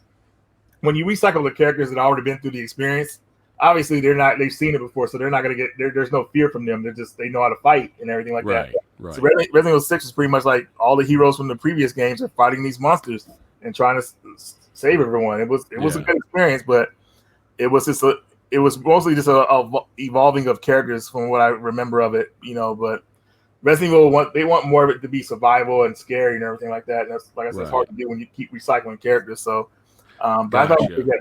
That was good. All right. I'm gonna. It sounds like I'm gonna have fun with it. But you are a huge RPG fan, obviously. I mean, look at this. Right? Yeah, look at that, man. Now, series. Ease, Joel's an Ease fan. He loves Ease, and so I need you to help me, Big Reg. I need you to help me, because Samurai Guy, I respect the RPG genre. I just never really got into it. Now, I played, Zelda Ocarina of Time a little bit. I never beat it. I was okay with that. But really, to be honest, and I'm cheating with this, but the only RPG I actually beat was the first Darksiders game. And that's more of an action RPG. Yeah, action RPG. Hack and slash RPG. Yeah. So, with Ease, and of course the brand new Tales game, you enjoying this? Because you're a big Tales fan, right? I am, man. I just haven't got to play it as much as I want to, unfortunately. But I was having a great time with it.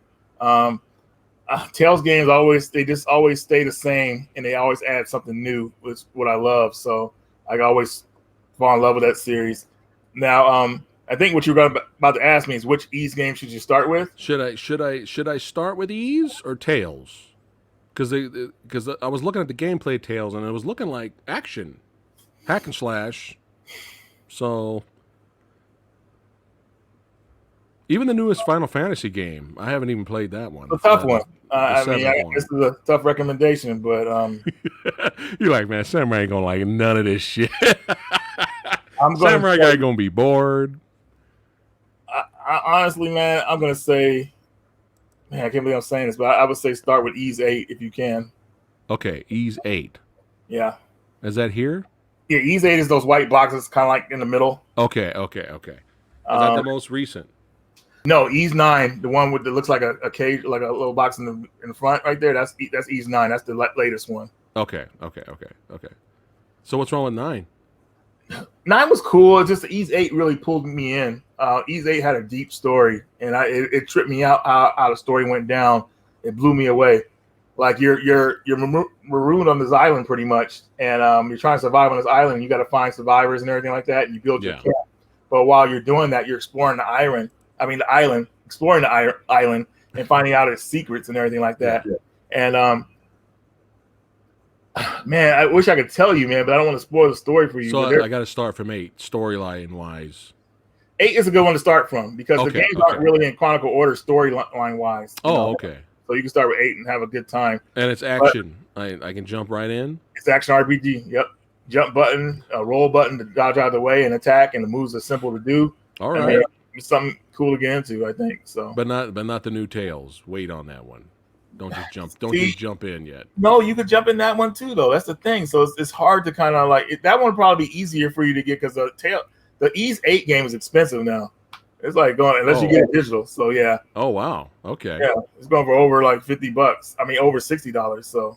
I just recently bought because it was on sale, PlayStation Plus. It was like $40, and I got it for like $12. And it's that our Darksiders Genesis game. You seen that?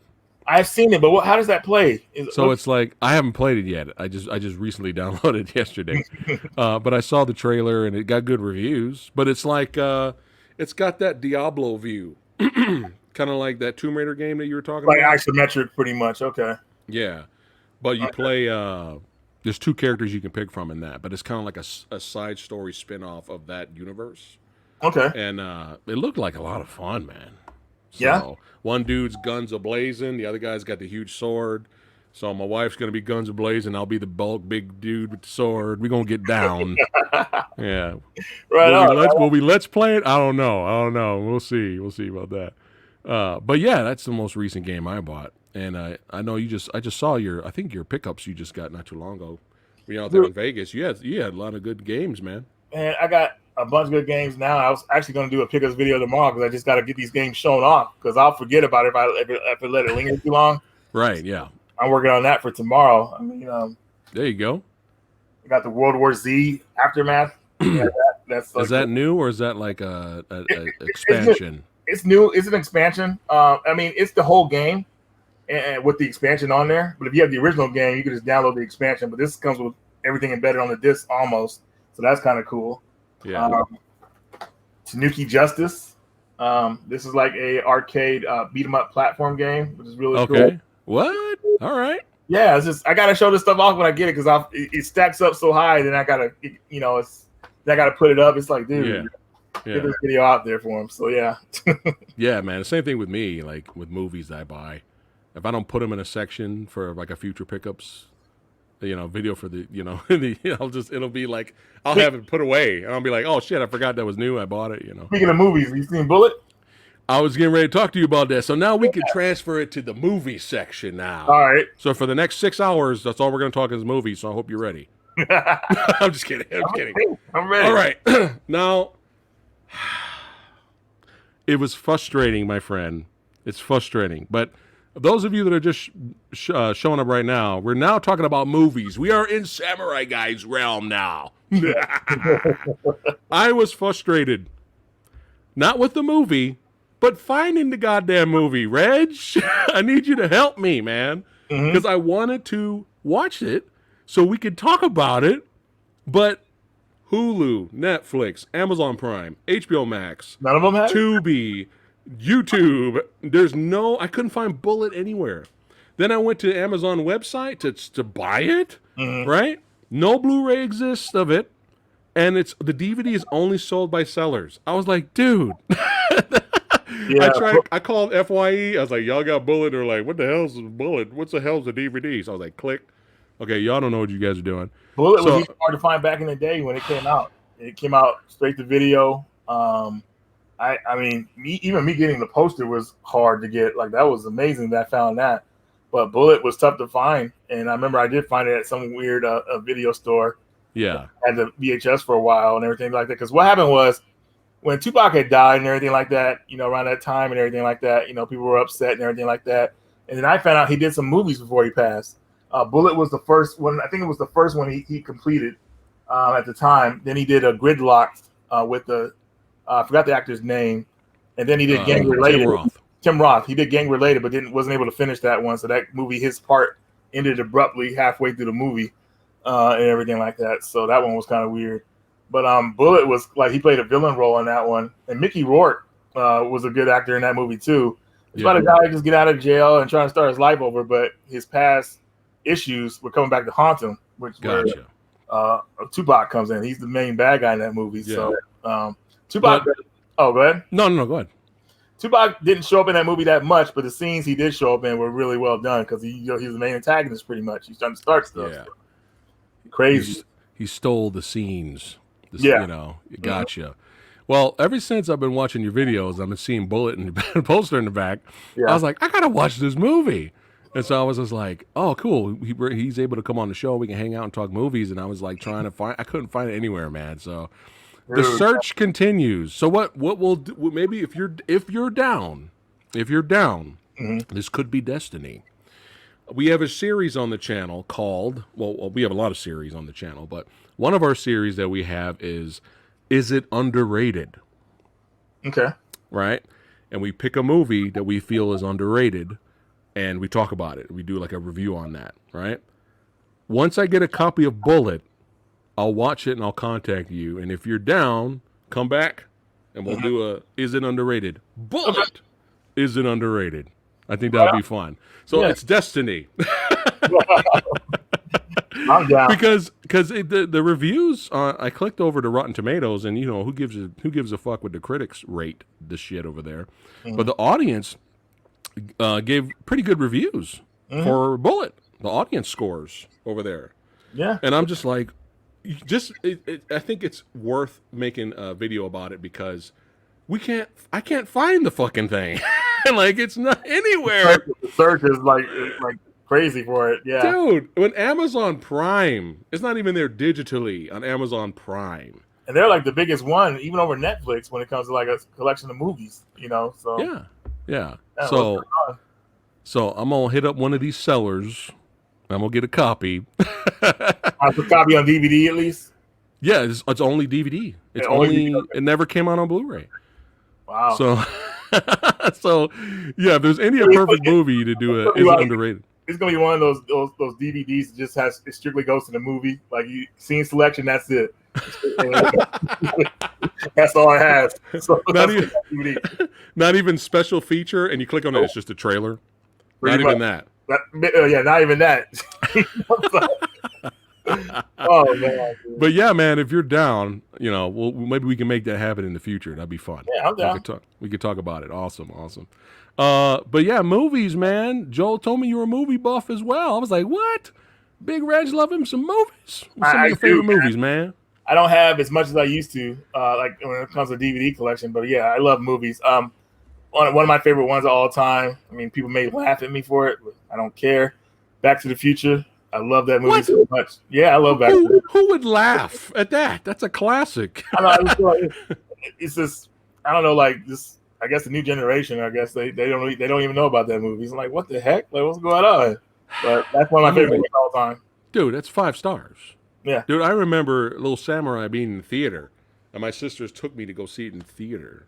Yeah. And I was like in theater, just like, yeah. I'm old, Reggie. Don't you know I'm about 85? The DeLorean and everything like that. All that stuff was cool. Well, the thing with Back to the Future is what I'm hoping for is that they release the unfinished version of it. They had the other actor in it. That's what a lot of people are waiting on. They want to see that version, how that was going to turn out, because they already almost did like half of the movie before they hired on Michael J. Fox as Marty McFly. So, did you know that? Well, I knew they had another guy. Was it Eric Stoltz? Yeah, red hair. He played in Anaconda. Right, but it didn't work out, right? I guess they didn't like him too much, but they did enough of the movie to where you could actually watch a portion of it. Oh, no way! Yeah, like scenes and everything. They just haven't released that footage yet. I'm hoping they do one day. Wow, extra, that'd be kind of cool. It'd give you people a reason to buy the movie again, of course, because with that extra on there and whatnot. But yeah, I did not know. I just knew about I remember seeing that one scene. It was like a deleted scene they did use, obviously, because they got another actor. But wow, I didn't know that. Interesting. Yeah, the Stoltz cut. Oh man, do we really want to see that though? Would that be sad? I want to see it, because that's just more like what they did, and I mean, see how it flowed. Because I don't know, man. It's just like I want to see how he meshes with the other characters, pretty much how it felt like with him being Marty McFly. Yeah, like that's it. Or something. Hashtag save the Stoltz cut. Let's get it going. I know, right? So that's one of my favorite movies of all time. What others? What others you got? Horror movie. Well, you know what? I have a couple here, so I would say I was going to ask you because you love your survival horror games. I love how you put all your survival horror games in red cases, dude. That's fucking dope, man. And it looks good too. I did the same thing with my PS4 games. I got greatest hit red cases. They don't look as good as the PS4 ones does, but still, I got them in my red cases, nice and neat and everything. And yeah, I'm happy with it. Right here, thanks Motorcycle for the super chat. He says he saw Bullet while he was in the Army. He loved the twist with Big Brother. There you go. Yeah, that's one of the key things in that movie too. No more spoilers. It's one of those spoilers you won't know is coming. I'm just kidding. Yeah, man. Let's go with the horror, man. Let's go. What you got? Or if you can't get to it, I'm a big John Carpenter fan. I love it the way he puts his movies together. I love how he does the soundtracks for his own movies. Great stuff. But the horror movie I like the most, and I don't even know if you could call it a horror movie. It was horror to me, but it's Prince of Darkness. Dude, Prince of Darkness is sick. I just bought that on 4K. Did you? A couple of months back. Picture's great. Dude, Prince of Darkness is underrated. It is. That could be another future episode with me and you. Like Prince of Darkness. I'm down 100%. Let's do it. Let's do it.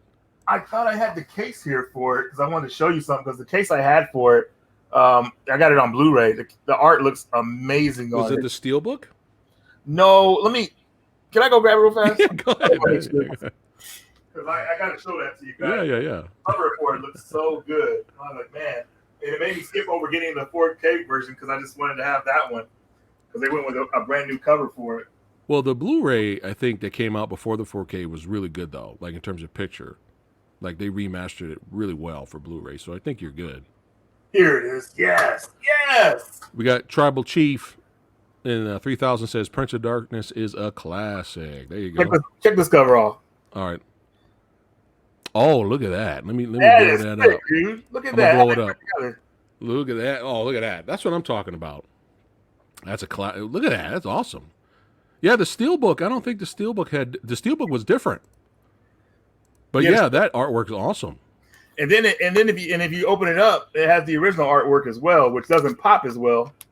But still that's in there as well too. So that's classic too. That's a poster, man. I love the flippers.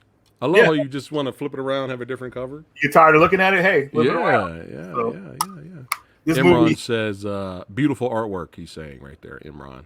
Yeah, seriously. That's probably one of my favorite horror movies of all time. Dude, the impending doom in that. The whole movie from beginning to end. Well, you know how it ended? Like, you don't expect that because, that I mean, we could talk about it because the movie's over 30 years old pretty much. Yeah.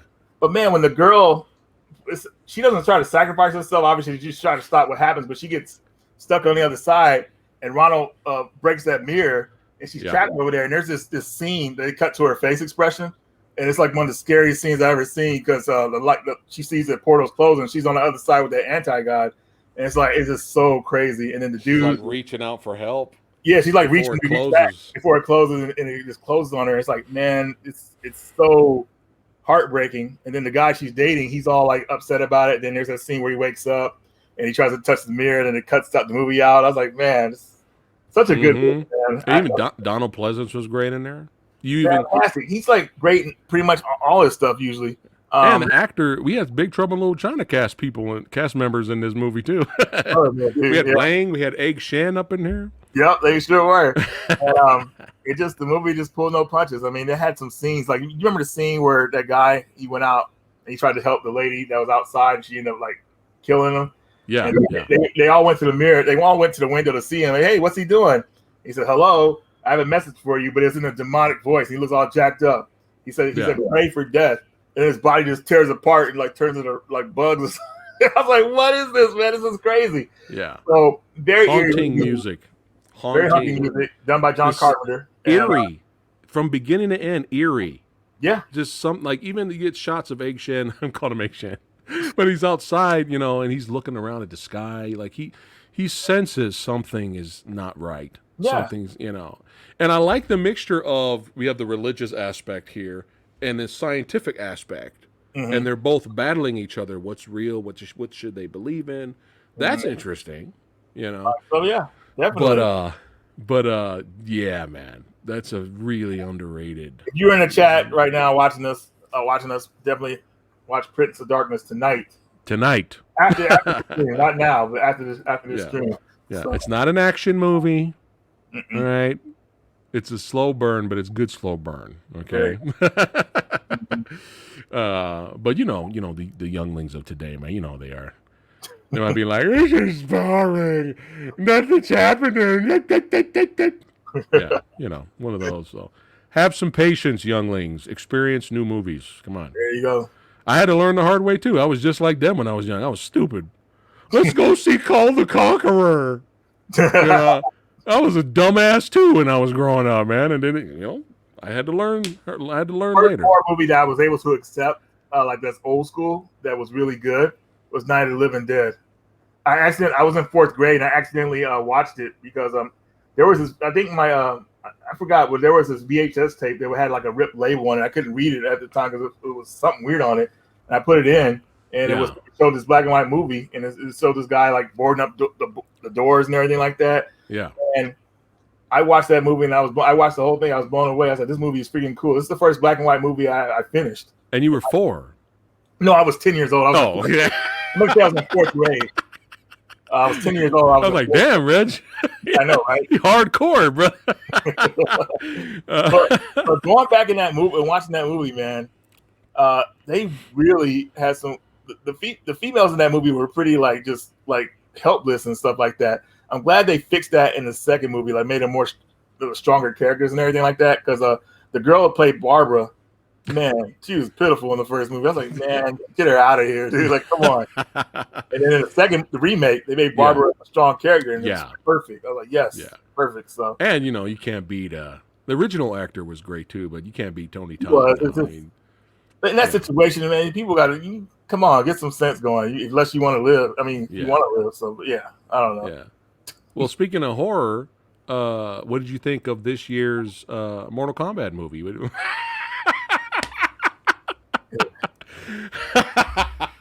Samurai's got jokes for days, son. I got jokes for days. Look, you don't even want to talk about. Look at him. Well, I haven't. To be honest, I haven't watched it yet. But shit, Johnny Cage is not in it, and I was kind of upset about it because Johnny Cage is one of my favorite characters. Yeah. So I said he had to be in it, but they changed things out, which is fine. I know. So you'll be watching the second one then. Yeah, I watched the second one. I even watched this one. I got it here where I can watch it, so I should just watch it. But I just haven't put the time in to do it. Everybody loves the movie hating me right now. As long as it's better than Mortal Kombat Armageddon, I think it should be an alright movie. So, all right. Are you a fan of Mortal Kombat Armageddon? What, the video game? The movie. Armageddon. I thought the second Mortal Kombat movie originally was called Armageddon, wasn't it? Oh, you mean Annihilation? Was it Annihilation? I'm sorry. Yeah. Were you a fan of that movie? It's hilarious. You know what? If you look at it as a comedy, it's great, dude. Like, it's funny. Yeah. Like Street Fighter, the movie, I looked at that as a comedy. I thought that was hilarious. Street Fighter, I love it. It's guilty pleasure. I can't help but laugh. Exactly. Like Raul Julia, he has so many funny lines in that movie. Like for me, it was Tuesday. I know. It was Tuesday. I had Andrew Bierniarski, who played Zangief. I had him on the show a couple months ago. Yeah, he's a character. Yeah, well, he was funny in that movie. Like he's a character. That tank towards him. He said, "Hey, change the channel." That was funny in the movie. Thanks, Adam, for the super chat. He goes, "Mortal Kombat, best horror movie of all time." Duh. I just remember certain things in Annihilation, like they were like Raiden. They asked Raiden, "Hey, Raiden, will you help us?" He looked at him and said, "I will pray for you." I was like, "Oh my god!" It's stuff like that. Liu Kang turned into the dragon. It was horrible. They added too many characters to that movie. That's why it was so bad. And 2 minutes. And more. Do you have any? Since we're on the topic, any favorite video game movies, or ones you're like okay with? You know what, man? I'm glad you guys asked that question because I have some movies here right now. Shit! It changes all the time. You probably didn't know this movie existed. I got to get up and grab it again. So let's go. Sorry, I'm making you work, man. Sorry. You're gonna love this. Whoa. Let's see Jax in the comments. What's up, Jax? Thought I saw her there. All right, guys. Video game movies have come a long way. Okay. Now, I'm a fan of Super Mario Brothers, the movie. I saw that in the theater when I was a kid. There's only like 4 other people in there with me, but I still thought the movie was awesome. Are you excited for the new one? Did you see the cast for the new one? I did see. It's going to be animated, right? Yeah. So you're cool with it? I was cool with the first one, so yeah, that says a lot more. All right, go ahead. Okay, wait on that true sequel. But the game here is it's called Dead Rising. Dead Rising. All right. So Dead Rising got a movie, and this is the first one's called Watchtower, and I thought this was really good. And it also got a sequel as well. Oh so, shit! In game, and they got some really cool actors in there. I think they were really well done. Dude, that cover for the second one looks awesome. I know. I mean, it looks like it should be a cover of the game, pretty much, right? Yeah. And, they got some good actors in here. The story was put together well. And guess what? Where these premiered at? Where? Remember Crackle, the streaming service? I don't know if they're still around. Crackle. Oh my God! Yeah, Crackle streaming service. Yeah. Crackle made those. Yeah, free streaming. Yeah, they made these and everything like that. So, I thought they were really well done. This one pretty much follows the source material to the games, pretty much. The second one kind of like goes away from the source material, but it's still a really good movie. And I thought more people should know about them. So Dead Rising, these are my favorite video game movies as of right now. Oh my god, I gotta watch these now. And guess what? They're on Crackle. Tubi. Oh, they're on Tubi. They might be on Crackle still, but Tubi or one of them has them. But you gotta watch check them on Tubi because Tubi has commercials though, so it might kill the pacing for you a little bit. But I don't know. Crackle doesn't have ads. I don't remember. I haven't watched it in a long time. I know, right? You had to remind me what Crackle was. When I have Netflix, I was watching Crackle, but I got to move up. But we got some good gore effects and shit. Yeah. Oh yeah. Yeah. Well, very well done. They were going to work on a third movie, but I don't know what happened with that one. But the first two movies are really well done, and you'll enjoy them, I think. So, dude, yeah. Nice. All right. Shit, that could be some more. Is it underrated? Is it underrated ones, man? Nice videos. Nice. Let's see here. Other movies. Do you like any martial arts or action flicks? What was that Jet Li one? I forgot what it's called. Fist of Legend. I like that a lot. That's when he fought the general. That was awesome. That dude in Muay Thai. I love that one. That was a good fighting movie. I was actually cheering for the general because I just loved the Muay Thai he was using. The training he did when he was punching the nails in with his hands. I thought that was awesome. That one is one that comes to mind when it comes to like fighting movies. There's so many you could choose from. Have you seen anything? Have you watched any movies recently that you were like that you recommend? That you're like that was pretty good. Anything recent? I mean, how about a movie that's not very good, but it's kind of funny in a way? Let's go. You're gonna laugh at this. There's a movie called Karen out there, like based on the end of the world. Oh my god, dude! I saw the trailer. It was so over the top. I was watching it and laughing. I had to stop the movie and take breaks from watching it because it was like so over the top. It was funny. It was cool. It was okay. I feel like it's meant to be a serious movie, but it ends up being like a black comedy in a way, or I don't know. You would have to judge after watching it. But it's based off all the Karens in the world, and it's all into one Karen. Like they put all their powers in one Karen, and it's like she's and they put all their powers in one Karen. Yeah, pretty much. You know. Oh, it's Karen. Okay. So I didn't know what to make of the trailer. I was like, "Is this supposed to be funny?" That was my reaction. So if you're laughing at it, most likely I will probably laugh at it because we love dark comedies. Yeah. Even if it's not supposed, and it could be one of those. Maybe it's just so bad it's good movies where you actually enjoy it. You'll definitely finish it. You'll be like, "Oh my god, I cannot believe this happened." But some of the stuff that Karen does, you'll see you probably seen and people record stuff of Karens in the world doing that same stuff. So I don't know. It's just it's crazy. It's funny. To me it was. How much you want to bet? How many Karens out there changed their name? I'm telling you. Yeah, I know. Right? Like good Karens, like Well, cool. Here's the thing. Well, the thing about that thing was it wasn't Karen at first. When all that stuff happened, when they started calling people Karen, at first it was Becky. It was Becky, Karen, and then another name I can't remember. But then for some reason they stuck with Karen. And even when a guy does crazy stuff, they were calling him Kevin. But now they just call him a male Karen pretty much now. So they just keep that same thing going on. Like, what the heck is going on? There's the sequel. There's the sequel right there. Kevin, I know, right? This summer. Oh my god! All right, I got some movies to definitely check out, man. But you're already one of my peeps. You said Fist of Legend, so you're good. Mm-hmm. You're good to go, my friend. If you said 2016 Ghostbusters, I don't know. We'd be. I would have to end the stream. Well, what's funny about that? If anybody talked bad about that movie, people would get mad at him. Like, oh, you just don't like a strong female cast. Is what I was seeing with people. Like, you heard of Angry Video Game Nerd? Oh yeah. So he got attacked. It's stupid for nothing. He just said like, I'm not really interested in it. Oh, you just don't like this movie because of this. I'm like, come on.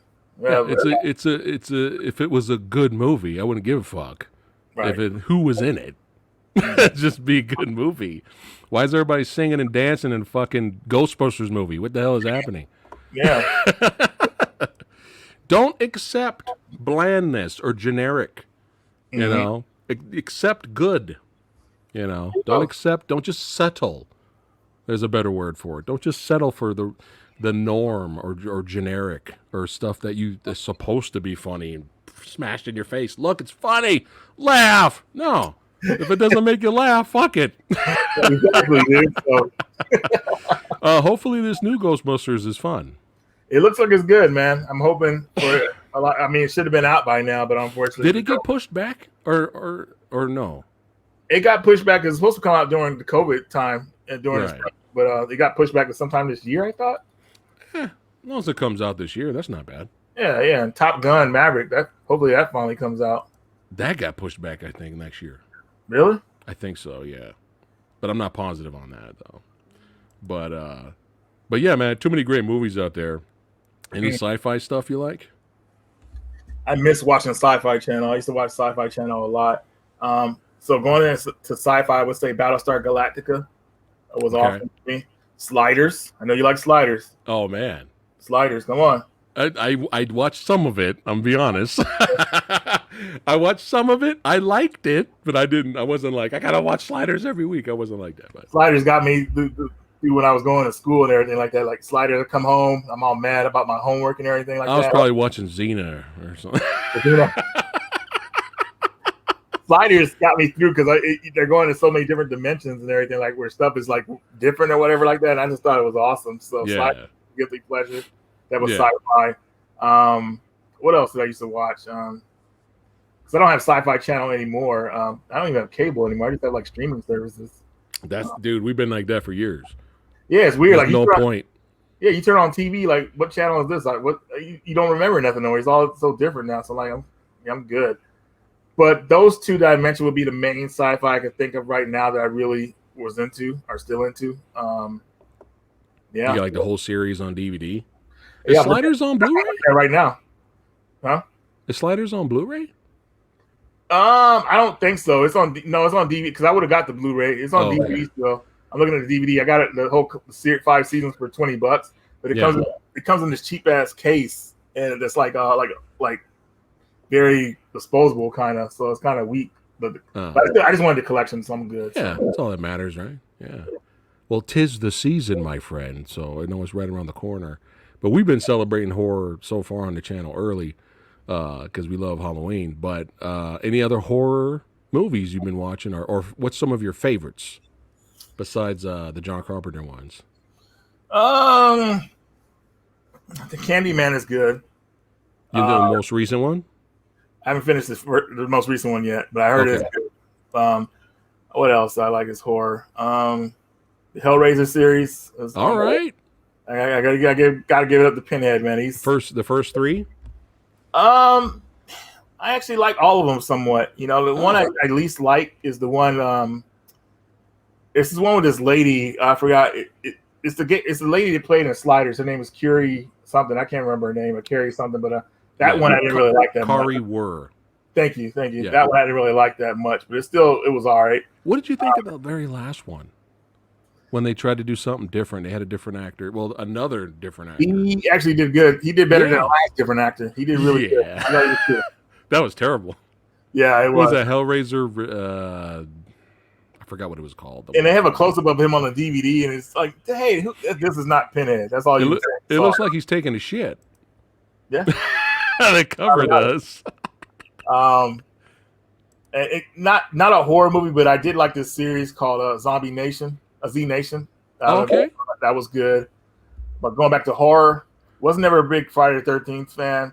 Nightmare on Elm Street, the first one I actually saw was part 2, which is very weird. So okay. I did like that series. What else?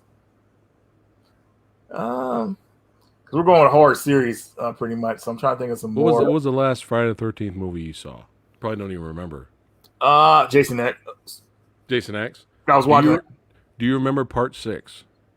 Jason Lives. Yeah, part 6 is crazy. That's the one where he comes out of the grave and oh my god, dude, that whole movie is hilarious, but it's good. It's hilarious. When I looked at it when I was a kid, I was horrified because I remember the one kill that bothered me the most was when Jason was in that RV and the girl and he pushed her head in the wall and it made an imprint. I was like, dude, like how hard did he do that?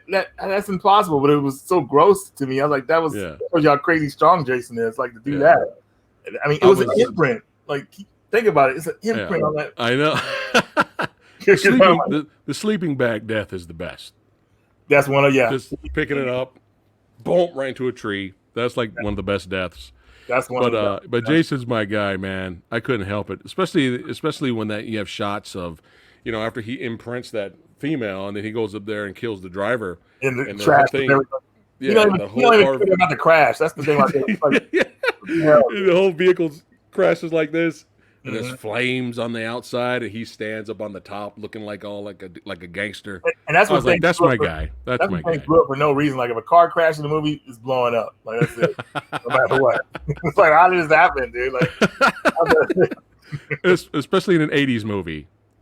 It's supposed to blow up all the time. I know we're still talking about horror, but I could go to a sci-fi movie that I've always loved. Well, I don't know if you call it a sci-fi movie. You remember The Wraith? Oh, I got that on Blu-ray. That's another classic I saw when I was a kid and still love to this day. It's funny how Charlie Sheen was barely in the movies too. But I know. It's almost like you didn't even really need him in there. You could have just had another guy. You could have put Eric Stoltz could have been in there. You know what I'm saying? There you go. What else? I'm trying to go with more horror. Oh, the 28 Days series. Oh yeah, Days and Weeks.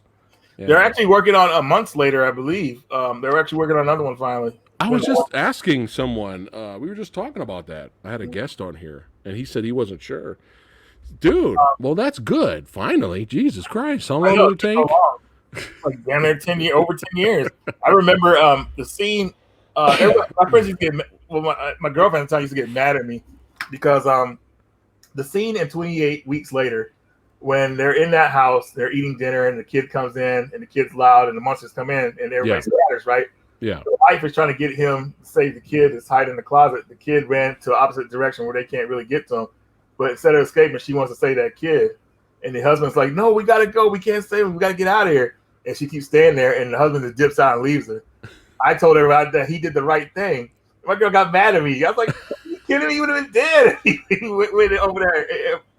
It was just funny to me, but that scene to me, the scene of him like running and it shows the top over camera angle of the zombies chasing him when he's trying to get to the boat. That's such like good like camera angles. I thought that was awesome. Yeah.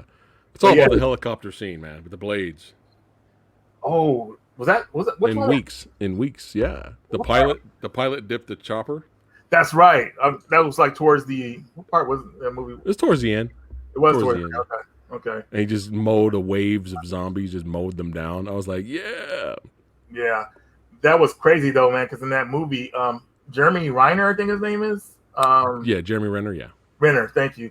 I thought he was gonna make it, man. But he got let's say he got toasted pretty much. I was like, that's messed up. You think he got toasted? He's still kind of popular. No, he got toasted in the movie. Oh. They couldn't start the car, so they had to push the car. And he had to push the car to give it a jump, and those guys with flamethrowers were killing everybody, and they flamed him up. Right. It was so bad, man. I was like, man, that's a messed up way to go. I thought you were talking about his career. No. Like, the Hurt Locker, he was on the roll, and then fuck it, he had to go to Marvel. And no, I'm just kidding. I'm kidding. No, I mean his career is strong if he's on Marvel. Because Marvel, you make a Marvel movie, you're set for life. Pretty much. You won, and you're good to go. So yeah. You know what's funny? I think isn't Idris Elba in that movie too? Idris Elba, he's in that movie too. Yeah, he's in it too. Yeah, he's like one of the directors or generals or commanders. I can't remember. Yeah, that's another good actor too, man. Yeah, definitely. Oh man, but dude, you gave me some good recommendations. I gotta watch these movies. Yeah, man. Oh yeah, and you know me, I got tons to give you as well, but I don't want to keep you any longer, my friend. I want to you get some rest and get ready for your weekend, my friend. We've been streaming for 2 hours, man. Been 2 hours? Yeah. Hey, that means you're having fun. Yeah, I'm good to go. We go another hour, 2 hours. Oh shit. There we go. Horror story's not going anywhere, so no. Well, it's all good, man. I'll let you go. What do you got planned for the weekend besides your pickups? Not really much. I'm gonna go visit my brother. What else? Nothing. Just straightening it up and rearranging some stuff pretty much in the apartment. I'm kind of rearranging the game room. I'm gonna catch up on some movies and stuff like that because I usually edit so much YouTube videos that it takes up so much time. I kind of straight back and doing a lot of videos and everything like that, and just do them like here and there. Yeah. At least one a week. I'll do that. I was doing like 2 or 3 a week, so I kind of taking a step back from that because I would be editing all weekend, and it's horrible. Like, man, the weekend's gone. I know. What's going on? So stop out of that habit. Play some video games, watch some movies, hang with some friends, possibly Sunday, and that's about it. Nothing special. And it takes me forever to edit certain videos, so I can't even imagine how long it takes you to do yours. Yeah, that's man. a lot of editing. Adding the footage. But I feel you, brother. I feel you. Me, I'm just being slammed with a lot of guests. Next week, man, I was just like, oh my goodness. All right, let's go. Let's do it. It's unexpected, but all right. People are reaching out to Samurai Guy. All right, cool. Let's make it happen. But hey, brother, make this your second home, man. That's what we tell all our guests. All right. Make this your second home. Come back anytime you want, my friend. You're always welcome. Come back, talk movies, video games, all that good shit. There you go. Dead Rising movies, guys. Make sure you guys check it out. And, of course, make sure you guys go over. I know you're already subscribed. I know you're already subscribed to Reggie. Hope they are. But for those of you that are new that are watching, subscribe to Reggie. Go to the channel. That's right. He's got great, awesome stuff over there. Samurai Guy was a fan. That's right. Had to reach out, throw the Hail Mary, get him on the show, and have some fun today. I thought for a second I was putting him to sleep. Like, don't go to sleep on me, man. I'm gonna have to take you off. I'd have to take you off the screen and just put me. I think because I should have put my glasses on, then it would have been, my eyes would have opened up more. But when I think I'm squinting because I'm trying to see better. Highly Combustible says, this has been a great show so far. That PhatSamuraiGuy. I love lurking while working. Don't get in trouble. Don't get in trouble, my friend. You're most interesting to listen to. Got that radio voice. I try. Well, thank you, man. Thank you, man. I appreciate that. But horror movies, and Reggie's gonna come on back. We're gonna do some Is It Underrated episodes. It's gonna be a lot of fun. And man, you're always welcome to come back. Don't go anywhere. All you badasses, thanks again for watching. Keep watching movies, especially horror movies. Keep playing them damn video games. Don't buy any, $1 million Mario Nintendo 64 cartridges. Stay away from that shit. Don't get bamboozled. All right. A lot of guests, a lot of shit next week for the channel. Yeah. A lot of streaming, movie reviews. Prisoners of the Ghostland. Me and Lady Fabla did watch it. We would have had the review up for you guys, but we're going to have to watch the movie again. That's all I'm going to say. I don't know if you've seen the trailer to that movie, for Nicolas Cage's new movie. So I'm letting chat know right now. We have to watch it again. And you don't really want to make sure. No, we're going to take some notes, and we're going to make sure we do a spoiler review for Prisoners of the Ghostland. Okay. It is very interesting. That's all I'm going to say.